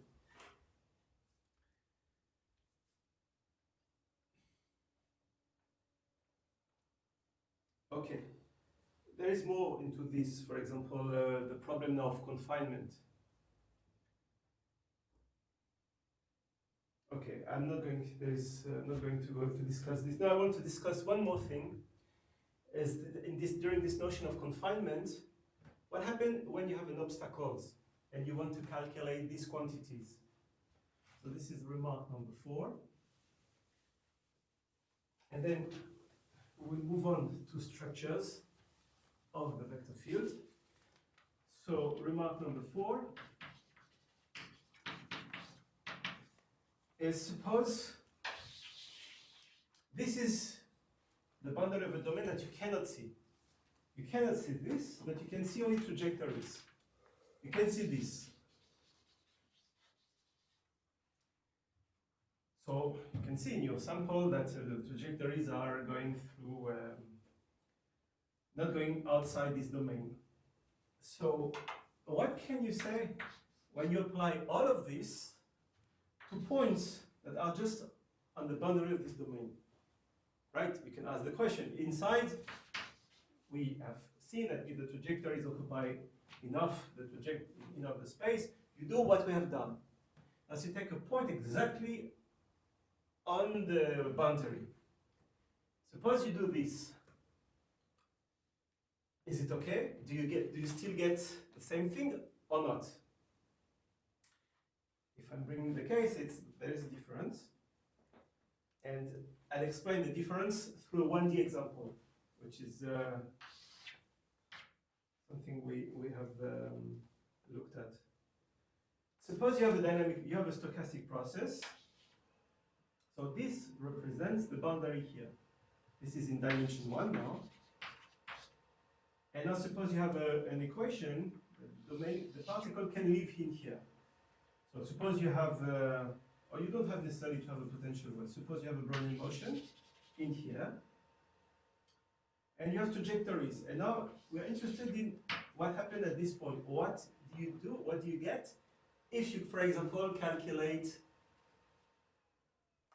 the first order term? So suppose we have just purely Brownian motion. In principle, what this should give, where is the drift here? The drift, there's no drift, so the drift is 0. So we should get 0 from what we have seen here, because this is equal to the drift. In principle, if we have this, if you calculate the expectation of x delta t divided by delta t at x at any point inside, xt equals x for x inside the domain, so x strictly positive, this should be 0. But what happens if we're exactly at 0? This quantity, the expectation of d of x, which is xt plus delta t minus xt equals x. Now let's go back to what it means. This is exactly the average over all trajectories, but now our system cannot go into the negative axis, so the probability distribution function really, for this is equal to the integral of y x of t equals 0, the probability distribution function, to go, let's say, from the point 0 to a point y during time delta t, and you average over dy, and you have to, the y can only be positive, which means y, it cannot go this, so y can go from 0 to infinity.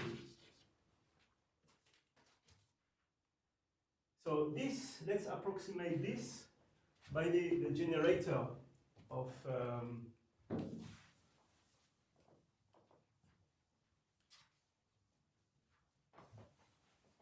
okay, I'll finish this and then we'll move on with the last question. So P delta T y, conditional 0, this is the propagator in dimension 1. So I'll approximate with the first order term. There is a, if we have here, there is a reflection, but it's the same with the reflection, it will give the same. So I'll approximate this with the first term, which is exponential of y minus, is it correct? Yeah, there is no minus, so this is minus y squared divided by delta t. So this is the heat kernel in dimension 1, 4 pi d delta t, and here there is a 4, probably a d.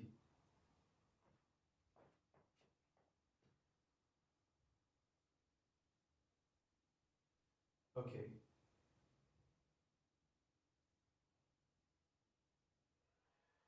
Even if the particle can go, I'm interested, I mean, I suppose there is a reflection here, so the idea is that the next point can never be this way. So if you do this calculation, now we have to put this into here. So what do we get? This is, now we can just integrate because there is y and y, and this is correct. Yeah. So you can just integrate this, right? So if you integrate this, what you get? This is a derivative, so you have to differentiate this. So this is, there is a minus 2. So we have, this is 4 pi, no, 4d delta t. Then there probably is a factor 2 with a minus, an exponential of all of this, divided by 4 pi d delta t. We have to integrate this from 0 to infinity, which is going to give us at infinity, this is 0, and minus with a 0, there's a 1 here. Delta t goes away, there's 2 goes away, and what we're left with is square root d delta t, something like this, and maybe there is a pi somewhere. Is this correct? Yeah, modulo factor 2. No, it's correct. It's correct, right? This says that if we do such analysis at a point at the boundary, we are going to get something that is of order square root delta t, not delta t as expected, because we are just sampling over a trajectory. Basically, you are creating a drift. And there is an apparent drift because no trajectory goes out. So there is an apparent drift in one direction, which is not, and again, I haven't put here drift. You can also do that calculation with a drift. But without a drift, you can see the effect. There is an apparent direction, much bigger than all what we are going to get, which is going to be in square root delta t, in delta t, not square root. And here, because of the square root, it will give you a bigger drift, which you can observe if you do simulations of all of these. You calculate this, you see that at the boundary you have much longer drift than at the center. Okay, so this is something to keep in mind while doing the analysis of the trajectories. Sorry, David, can I ask a question? So, if you did a reflecting boundary, Yeah. right, would it be different, or do you actually get the same answer? So here, if you get a reflecting boundary, yeah, it's a bit different. If you get a reflecting boundary, the Generator is a little bit different. yeah, the generators, because of the generators, you get plus. No, I think it's the same because I mean, what is your boundary condition here? Yes, let's He hasn't really got one. I think, That's what I I think thought. the process is the particle The particle picks a step, and if it's going to go out the boundary, it just stops and picks a different step. That's right. So if your particle goes away, you don't see it. So you can imagine this is like a boundary condition. If you have like a reflecting boundary condition where the flux, if the flux here is 0, I think what you're computing is absorbing boundary, but conditioning on not getting absorbed.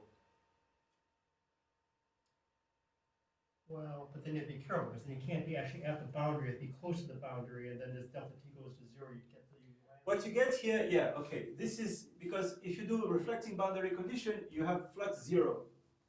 Here, what you have is that you can do, this calculation is important. For example, when you have defined a domain, suppose you have defined your domain, and you take a point x that cannot, the trajectory that cannot, if the point x t plus delta t is outside, you don't take it. You can only take trajectories that goes inside. It's like it's like an absorbing boundary. Each time the particle goes here, it is absorbed in the sense that you are not counting it for your data. So like Schuss's book, this is like the one-sided flux, essentially? Yeah, it's a unidirectional flux. In this unidirectional flux, so why I'm bringing this, because we found it that if you don't have enough, if you have defined a domain like this, and you calculate your diffusion coefficient, which you can by this, and you account for trajectories that escape, because there was so many little trajectories that were escaping, we found that there is a big discrepancy versus calculating your object by just calculating where the point t plus delta t is inside this domain. So if you just restrict this analysis where the point, the t plus delta t point is inside the domain, versus the analysis where you have a trajectory that can go over this domain, and there were little of them because they were trapped in this structure, we found a difference in this diffusion coefficient, which we understood because of this effect, that there was this unidirectional flux. But then really what you're doing is, it's not that you have a boundary condition there, you're just taking, you're putting extra conditions, saying like, you're also assuming that x of t plus delta t is in the visible domain as opposed to the domain which is hidden domain. That's right. That's right. Right, but even if it was reflecting, the spirit of the calculation is very similar. It's just telling you you're going to have a parent. That's right. Flux, yeah. I mean, in this reflecting boundary condition, you need to have here, there's an additional term, and actually you see there's a boundary layer where you see an apparent drift, which is of the order square root delta t. And this square root delta t is important because if you have delta t small, suddenly you can see when you do the analysis something big appearing. So this was the reason. It took us some time before we understand where it came from. That's why I wanted to discuss it here. Yeah, so if I remember from like Schuster, the point is that normally you have these very strong unidirectional fluxes that scale like that, but they cancel leading order. That's right. So the part that you get that shows the normal formulas is just the net difference, which is 1 over square root of delta. That's right. This is a second order term where you don't have balance of the fluxes. Okay. So now let me go. Can I ask Yeah. now a practical question? So can you use this as a diagnostic for boundaries? Okay. Is the data good enough? Okay. So this is a very interesting question. So we used. Okay. I want to answer not exactly this question. I'll show you how to answer the question of, can you detect with this square root delta t if a particle is immobile versus it is trapped artificially. Well, let me back up. In a second, I want to discuss the problem of tracking. If you track an object and the object is immobile, because of the tracking error, we have the impression that the object is inside a potential well. Can you distinguish the case where you have indeed a real potential well real one compared to the artificial one due to this, and there is this delta t square root delta t coming. That's one criteria. Now, if you have a boundary, how many points would you need, at which resolution can you use this analysis? Yeah, in principle, we should exactly use this. If you use this, you look at your trajectories. At the point here, obviously all your trajectory will point in one direction. If this is purely Brownian motion, now it may have a drift. If it is purely Brownian motion, you should expect that you see an apparent drift in square root delta t. So suddenly you will see a big arrow. You will see a large arrow compared to the if you have here no drift, inside you should have 0.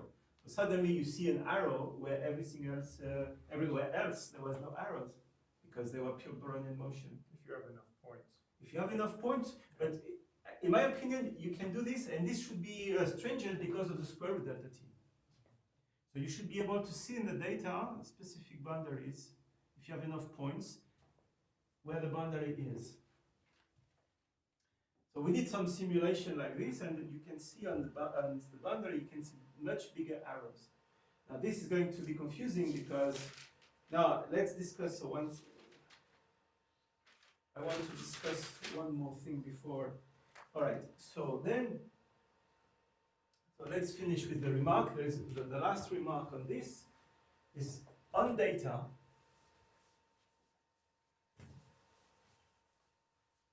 What we could observe from the final remark, something like 5 or 6. So, what is the information contained in B of x?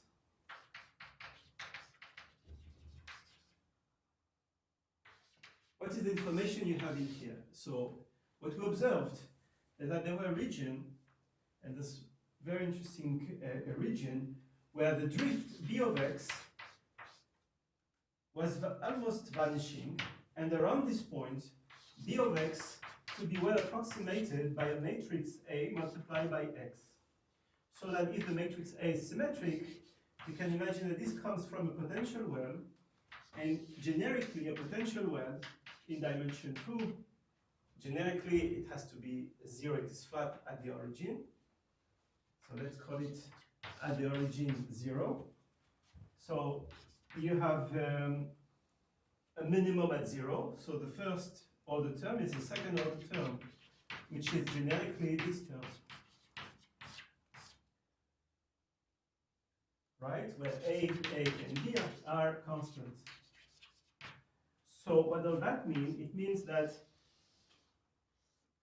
are they regions? Can you be sure that the regions where you have converging arrows are coming from a potential well? And if this is the case, this is interesting because this is the type of features we were interested in identifying. That's, again, all of these procedures distinguish a reason for being confined. Why are a particle is confined? Either because there are obstacles or because there is a force. Now, by doing this analysis, we have separated sigma of x contains crowding, and the first order terms contains interaction, like this is a classical Newton's law of motion. Right? The idea of the stochastic equation is the Smolokhovsky limit of the Langevin equation, where you have velocity equals drift or force plus Brownian motion, and the Brownian motion can be affected by the obstacles. So this was very important to ask the question, when you have a vector field, now what are you going to get from your data analysis? From the data analysis, you get an ensemble of drift, a drift map. right? So you have B of x.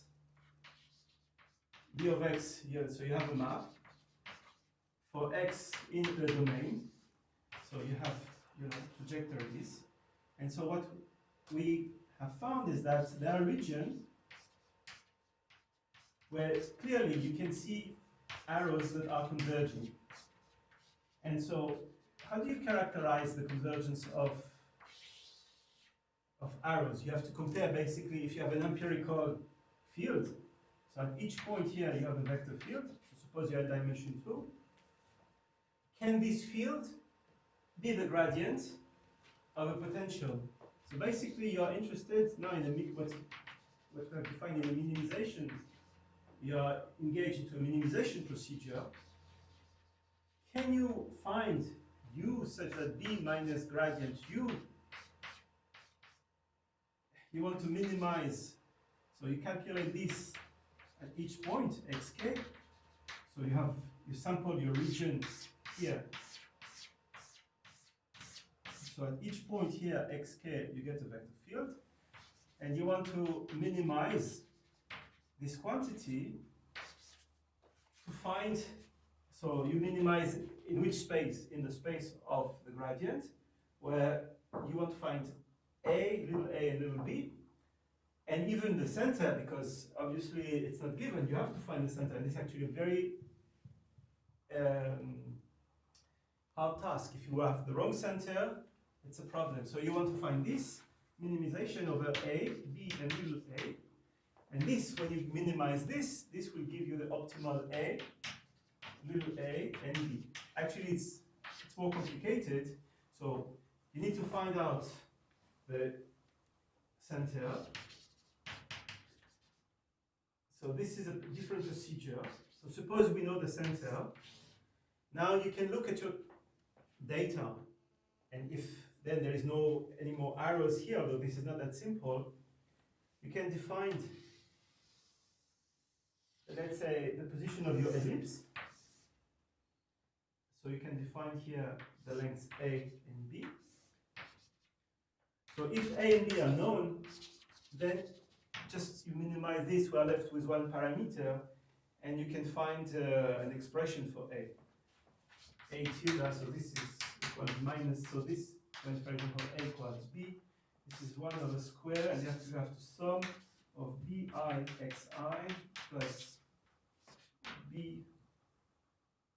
So this is the x component, this is the y component. Y, you have to sum from 1 to n, divided by the norm of xi squared plus yi squared. So you have to sum from 1 to n. So you can come out with some expression like this.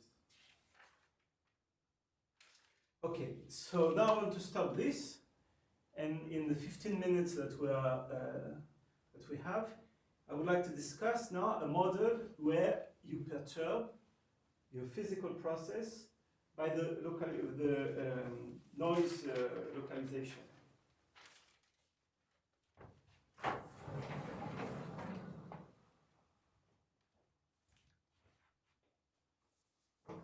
So this is now question B.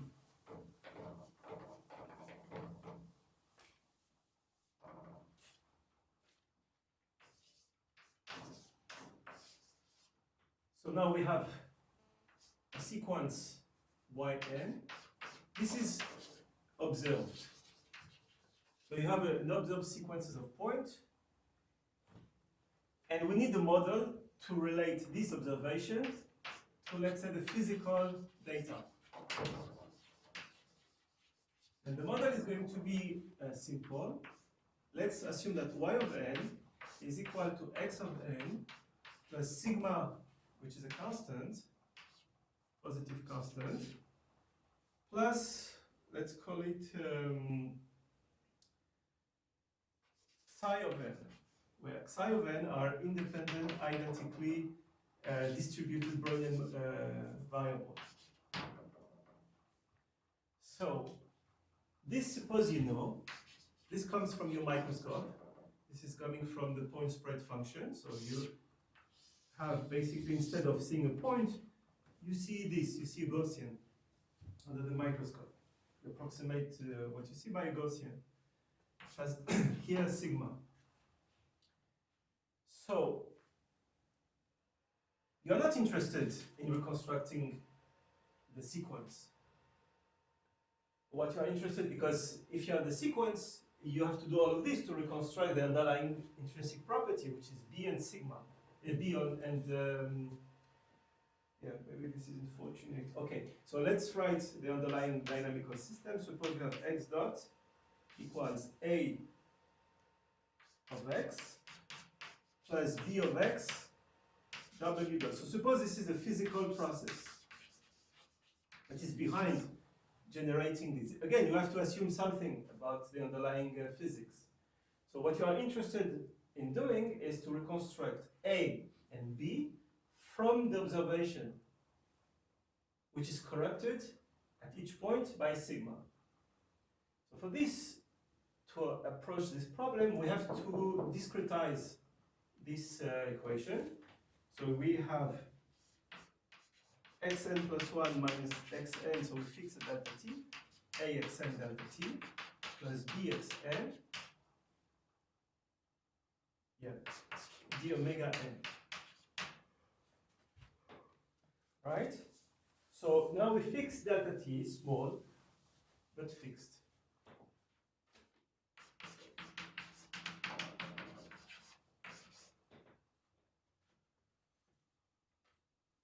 All right, so now there are two methods.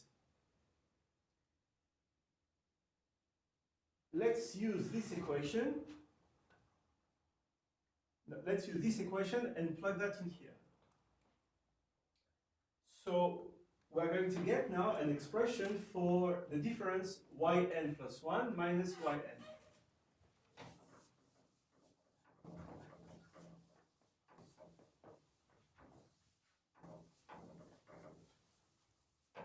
So basically in this approach, there are two sources of noise. The noise coming from the physics, the process, the underlying, and the noise coming from the measurement. So let's just plug. So yn plus 1 minus yn, so equal, so let me write it just system now. This is xn plus 1 minus xn. And now this is xn plus 1 minus xn. But xn plus 1 minus xn, this is given here. And then I'm going to replace this in here, a that depends on xn, by yn minus this. So we have everything written in terms of one variable. So this is yn plus 1, so this is plus a. So it's xn plus 1 minus xn, so this is a of xn plus 1. So this is yn plus 1 minus sigma n plus 1 minus a. Is that correct?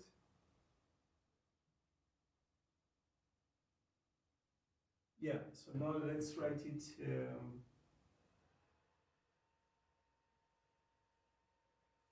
Delta t. Yeah, so the delta t is missing somewhere, right? Yeah, it's just a times delta t. Yeah,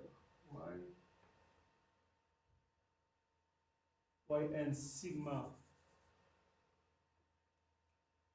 delta t, yeah, okay, plus b of yn. So here, there is, I'm sorry, this is yn xn plus 1 minus xn, this is yn plus b of yn minus sigma psi n d whatever our variable n. Is that correct? Yes. Yn plus 1 minus yn, this is sigma yn plus 1 minus n, xn plus 1 minus xn, which is a of xn. A of xn, this is yn minus this, plus b of yn minus this. You agree? Okay. Okay. So now, if sigma is small, what we're going to do here is we have in mind to calculate what? To calculate the drift generated by this. So this, you remember how we calculated the drift? The drift was this divided by this divided by delta t. You take the expectation. This is what we did half an hour ago. So we want to do the same here, right? So now let's do one more thing. Formally, you can now use a Taylor expansion assuming that this is small. Let's assume this is small, so this is sigma yn plus 1 minus psi n plus 8 yn minus, so this is sigma psi n 8 of yn prime. So let's suppose we're in dimension 1. This can also work in higher dimension, but first, just to understand what you get. So now let's be careful with the delta t. Sigma squared divided by 2, psi n squared, a second yn delta t. And now we do the same in b. b, again, those are deterministic function. So this is yn minus sigma psi n b, so we get b prime of yn plus sigma squared divided by 2 psi squared b second yn d omega.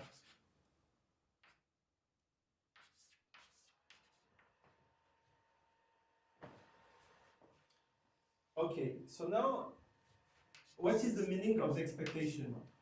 We have to average. So if we get realization, which means you get realization, you have to average over the noise d omega, so you average over all trajectories, so you have one noise due to this.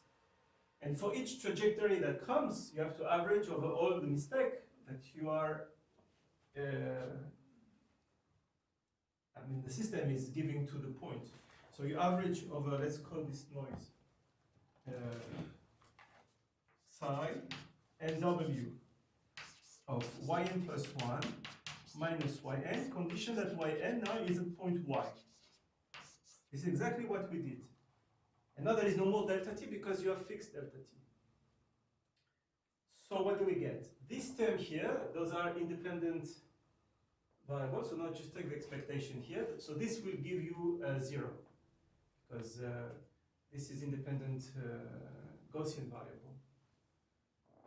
Now from this, delta t is fixed, so now we condition that this equals. So this will give us this at position y. This is independent, so you have yn and psi n. So this, the average of psi n condition that yn here is going to be at position y. This is going to be a deterministic term, which is a derivative, and then we have to average over all psi n which are Gaussian, so which is 0. But then we are going to be left with a term that is sigma squared divided by 2. This is going to be the a second at position y, but then we have the expectation of this, which is, I think, 1 or 1/2. Yeah, this is 1. So, we impose that all of them have a second moment equals 1. And then there should be a delta t somewhere. Yeah, there's a delta t in front of the delta t. And now we can double check that this is the same as before, because this is d omega multiplied by this. The average over all Gaussian noise, this is 0. The same here, so we average with the 2, and the 2 are completely independent.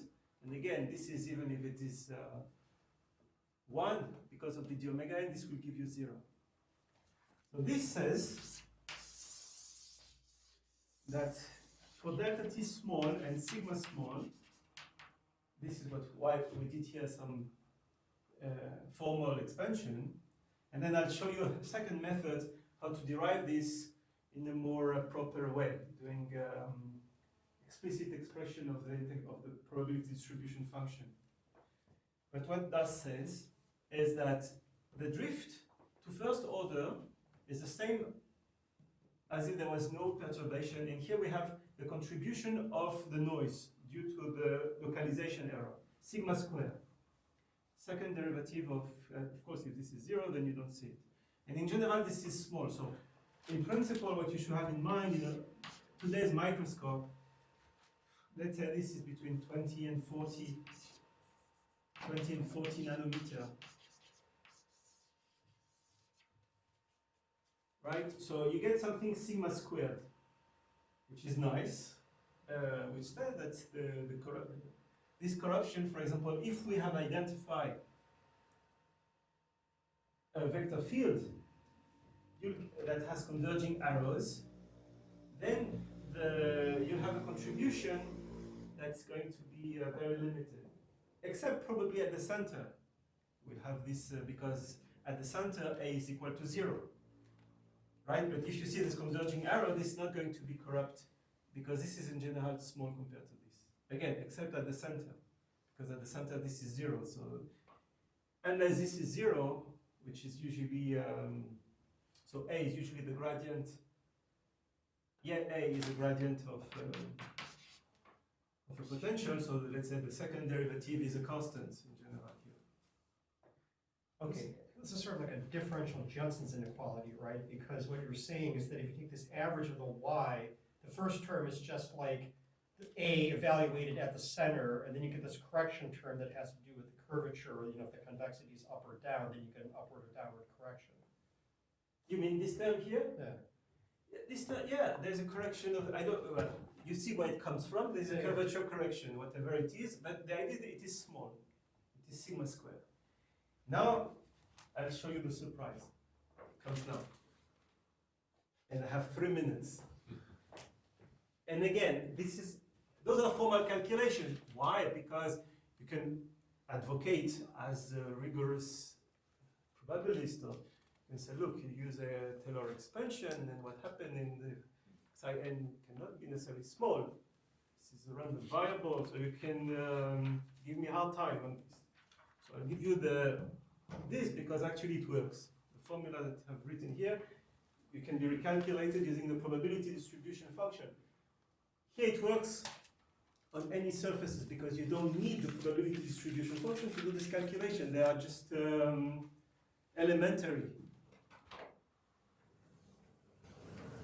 Okay, so now let's go to the next term. The next term is exactly the diffusion tensor. So let's calculate now. So for this, I will probably need your help. Let's calculate this square. Right? And now we have to be careful. So let's calculate expectation of yn plus 1 minus yn squared. Condition that yn equals y. So you do your measurement, you fix a point, delta t is fixed, and let's calculate this with respect to the two noise, psi and w. All right, so what do we get?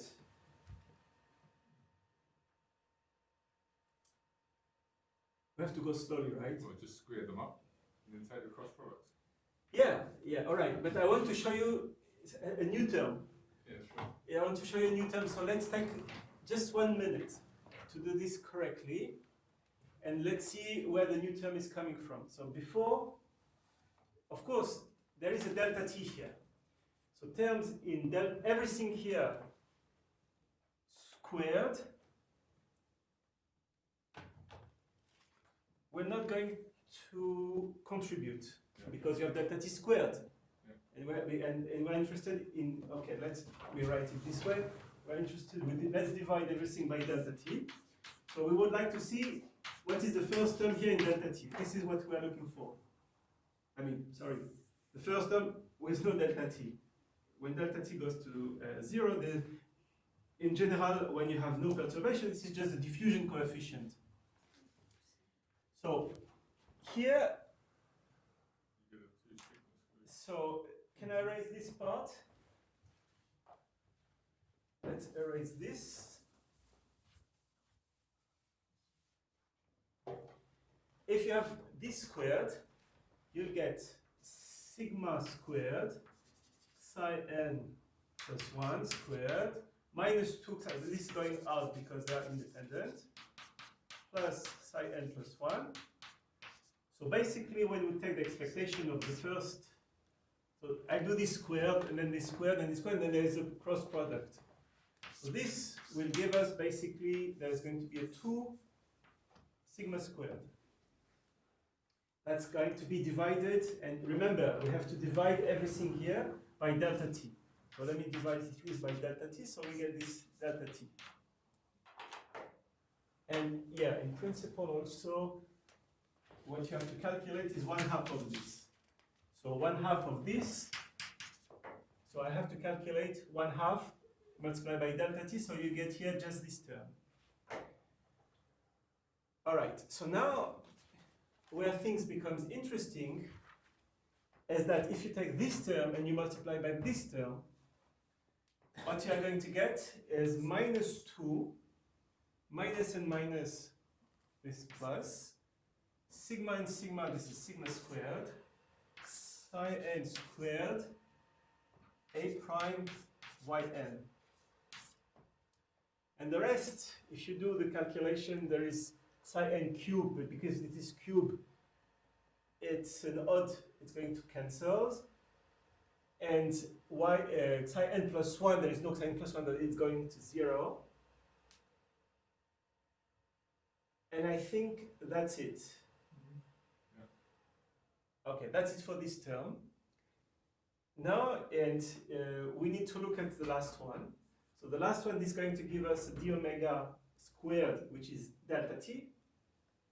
So if we divide by delta t, so here I have, yeah, so there was a delta t here that I didn't write, and I had to divide by 2. So I have to divide here by 2. And the expectation of this is 1. All right, now this square, divide by delta t, and divide by 1/2. So plus 1/2, and then there is this entire thing. So this is b, y. So when we average, I know, but we have to average squared. So this is the term square here. Plus sigma squared b prime. And this is negligible because this is of sigma 4. And then there is this term here, but this is not important.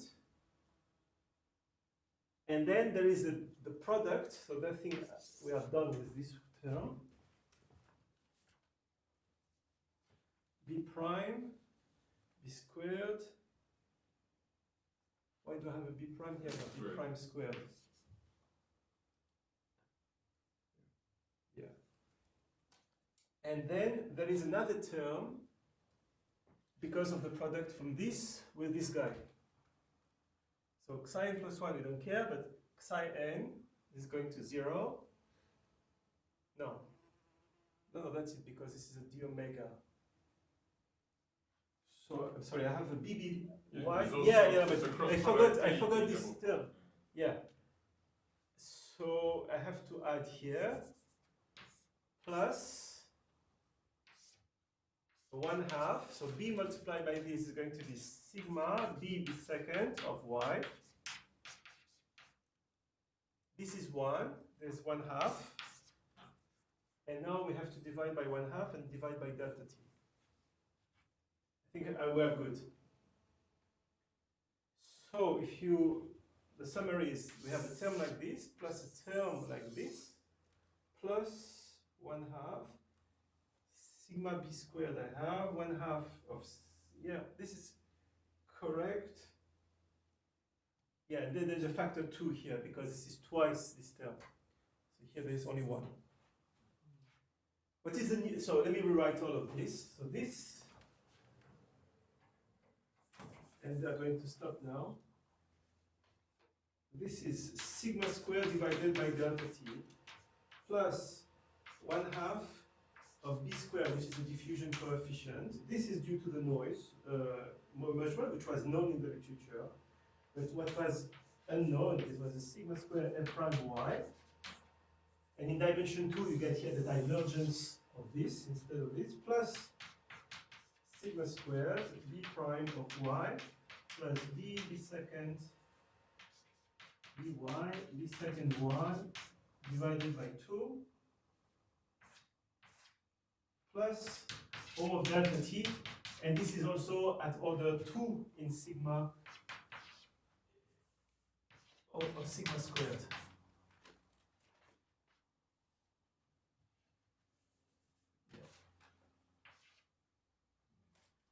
So this is something that people, I mean, this calculation was done before where there was no drift.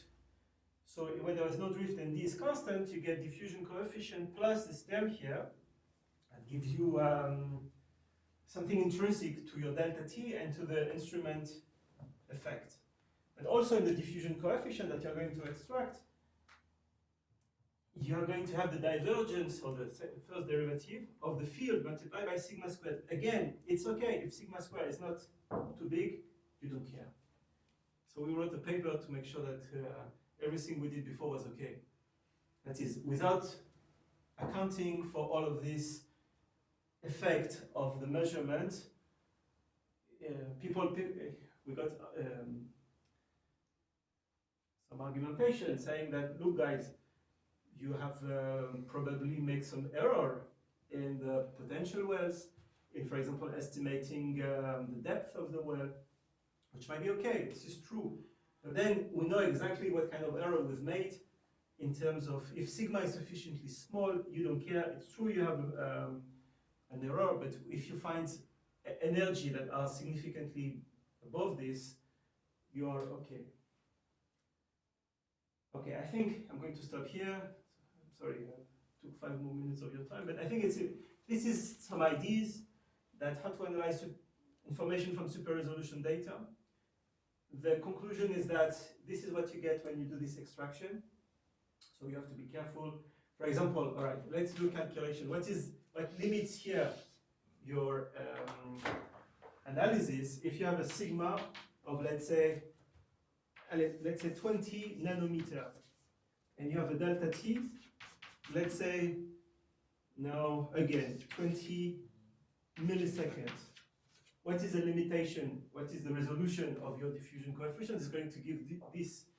So this is like sigma squared. This is, let's say, 0.02 micrometer squared per second. So this is squared divided by delta t, which is 20 milliseconds, 20 10 minus 3.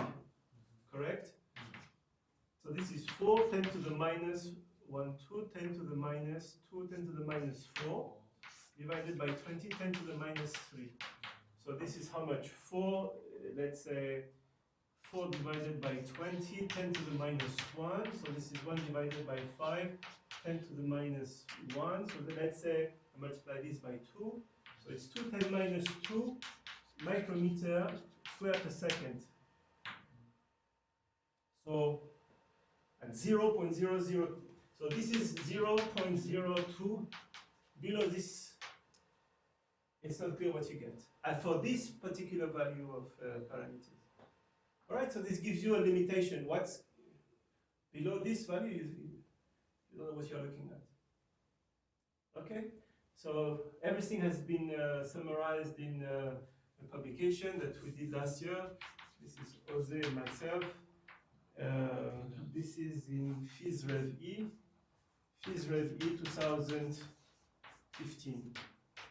So we explained all of these calculations and give, now you can do also, so this is called non-parametric estimator. But you can do also what is called parametric estimation. For example, you assume you have an Ornstein-Uhlenbeck process, something that is more specific, and then you can get more information about the parameters. Questions? So, and again, we developed all of this because we had the super resolution data. We extracted potential wells. You can extract potential wells. You could extract the energy of the wells by doing this to make sure that the wells were really existing. thing, you can vary here the grid to make sure that this is not depending on the size of the grid. You want this to be physical, not dependent of your process of your algorithm. So you can vary the grid. And ultimately, what we did with all of this, so this is to answer what you asked at the beginning, those are short trajectories. We had at that time short trajectories. Now, maybe next week or 2 weeks, I will present something about the endoplasmic reticulum, which is a completely different story, where we have long trajectories. But so why we did all of this? I mean, what was the output of doing all of this? So this is the final conclusion, is that you can do, with this, you can do simulations to get long trajectories. And why you want to do that? To get new statistics. Why you want to get new statistics? Because you're interested, for example, so you can do numerical simulations. So suppose you have a structure. Whatever is your structure, I'll tell you what was our structure. You have a dendritic spine. You know that from the data, you can get trajectories that are, in average, this size. In average, they are this size. How you calculate the time, the residence time of a receptor in this structure? How long it takes for a Brownian or a stochastic particle to escape this structure? How do you answer this question? Well, we've seen before that if we know exactly the geometry, you have to calculate the escape through the structure. Now, the structure may contain, we just mentioned last hour only what happened for diffusion. What happens if there is a drift, and if the drift varies the position? Well, now we have the answer. Take a grid. Now we're talking about the confocal image. Do a grid. Again, I understand this is dimension 2, you are doing a projection. I mean, there are many things that you can resolve later, but let's look at the principle. If you have enough points here, you can calculate the drift. At each point, you calculate b of x and sigma of x. At the resolution that you fix, which can be below the resolution of your confocal image, because these are super resolution points. So you can take the grid as you wish. I mean, there's of course a certain limit, but the grid is going to be refined enough. At each point you can calculate this, and then you can just generate a trajectory such that each point it has this as parameters, and now you're going to, so you move from square to square. When you go to another square, you may have a local discontinuity. So the way you smooth, you can handle this, is by averaging. You have a smooth filter, because this is introduced by the discretization, so that you average locally the drift, so that you get something smooth, so you can get between this point and that point, not two discontinuous diffusion coefficient, which can lead to some artifact, but you can get something that is, for example, a line interpolation. And now you can generate long trajectories. And if you're interested in the residence time of your particle in the region, then now you can generate long trajectories. And now this is what we didn't get from the data. Those are an infinite number of long trajectories that account for each point for the empirical parameters that you have extracted. You do your simulation in the image. And then, for example, what we did at that time is say, now suppose we turn the drift to 0. We calculated the drift at each point, turn the drift to 0, and see how much diffusion the particle with and without the drift, how this affects the escape time. Right, so this is what we did in Biophysical Journal in 2014. This is again Jose and myself. And the entire paper is dedicated to this type of simulation. How you go from super resolution trajectories to long trajectories in empirical domains. So could you generate your long trajectories and then repeat this procedure to try and get a different stochastic differential equation and then do some mean time analysis or something? So you have a trajectory like this. Now, what do you want me to do? That's Essentially apply the same. the same, for example. The Yeah, same, the in same, principle. the same principles on the long trajectories, and you come up with a different model, a different stochastic differential. Right? So if we apply here, you mean applying what? If we apply here, we can, from these trajectories, they have exactly this. So if we do this, we are going exactly to recover B and sigma. What do you have in mind? So if we are now in this, in each of these pixels, they are by definition generated Yes. by B and sigma. So if we repeat this, Do you get exactly the same? I mean, wait. Here we did all of this analysis. We ignored for all of this analysis the effect of the noise localization here.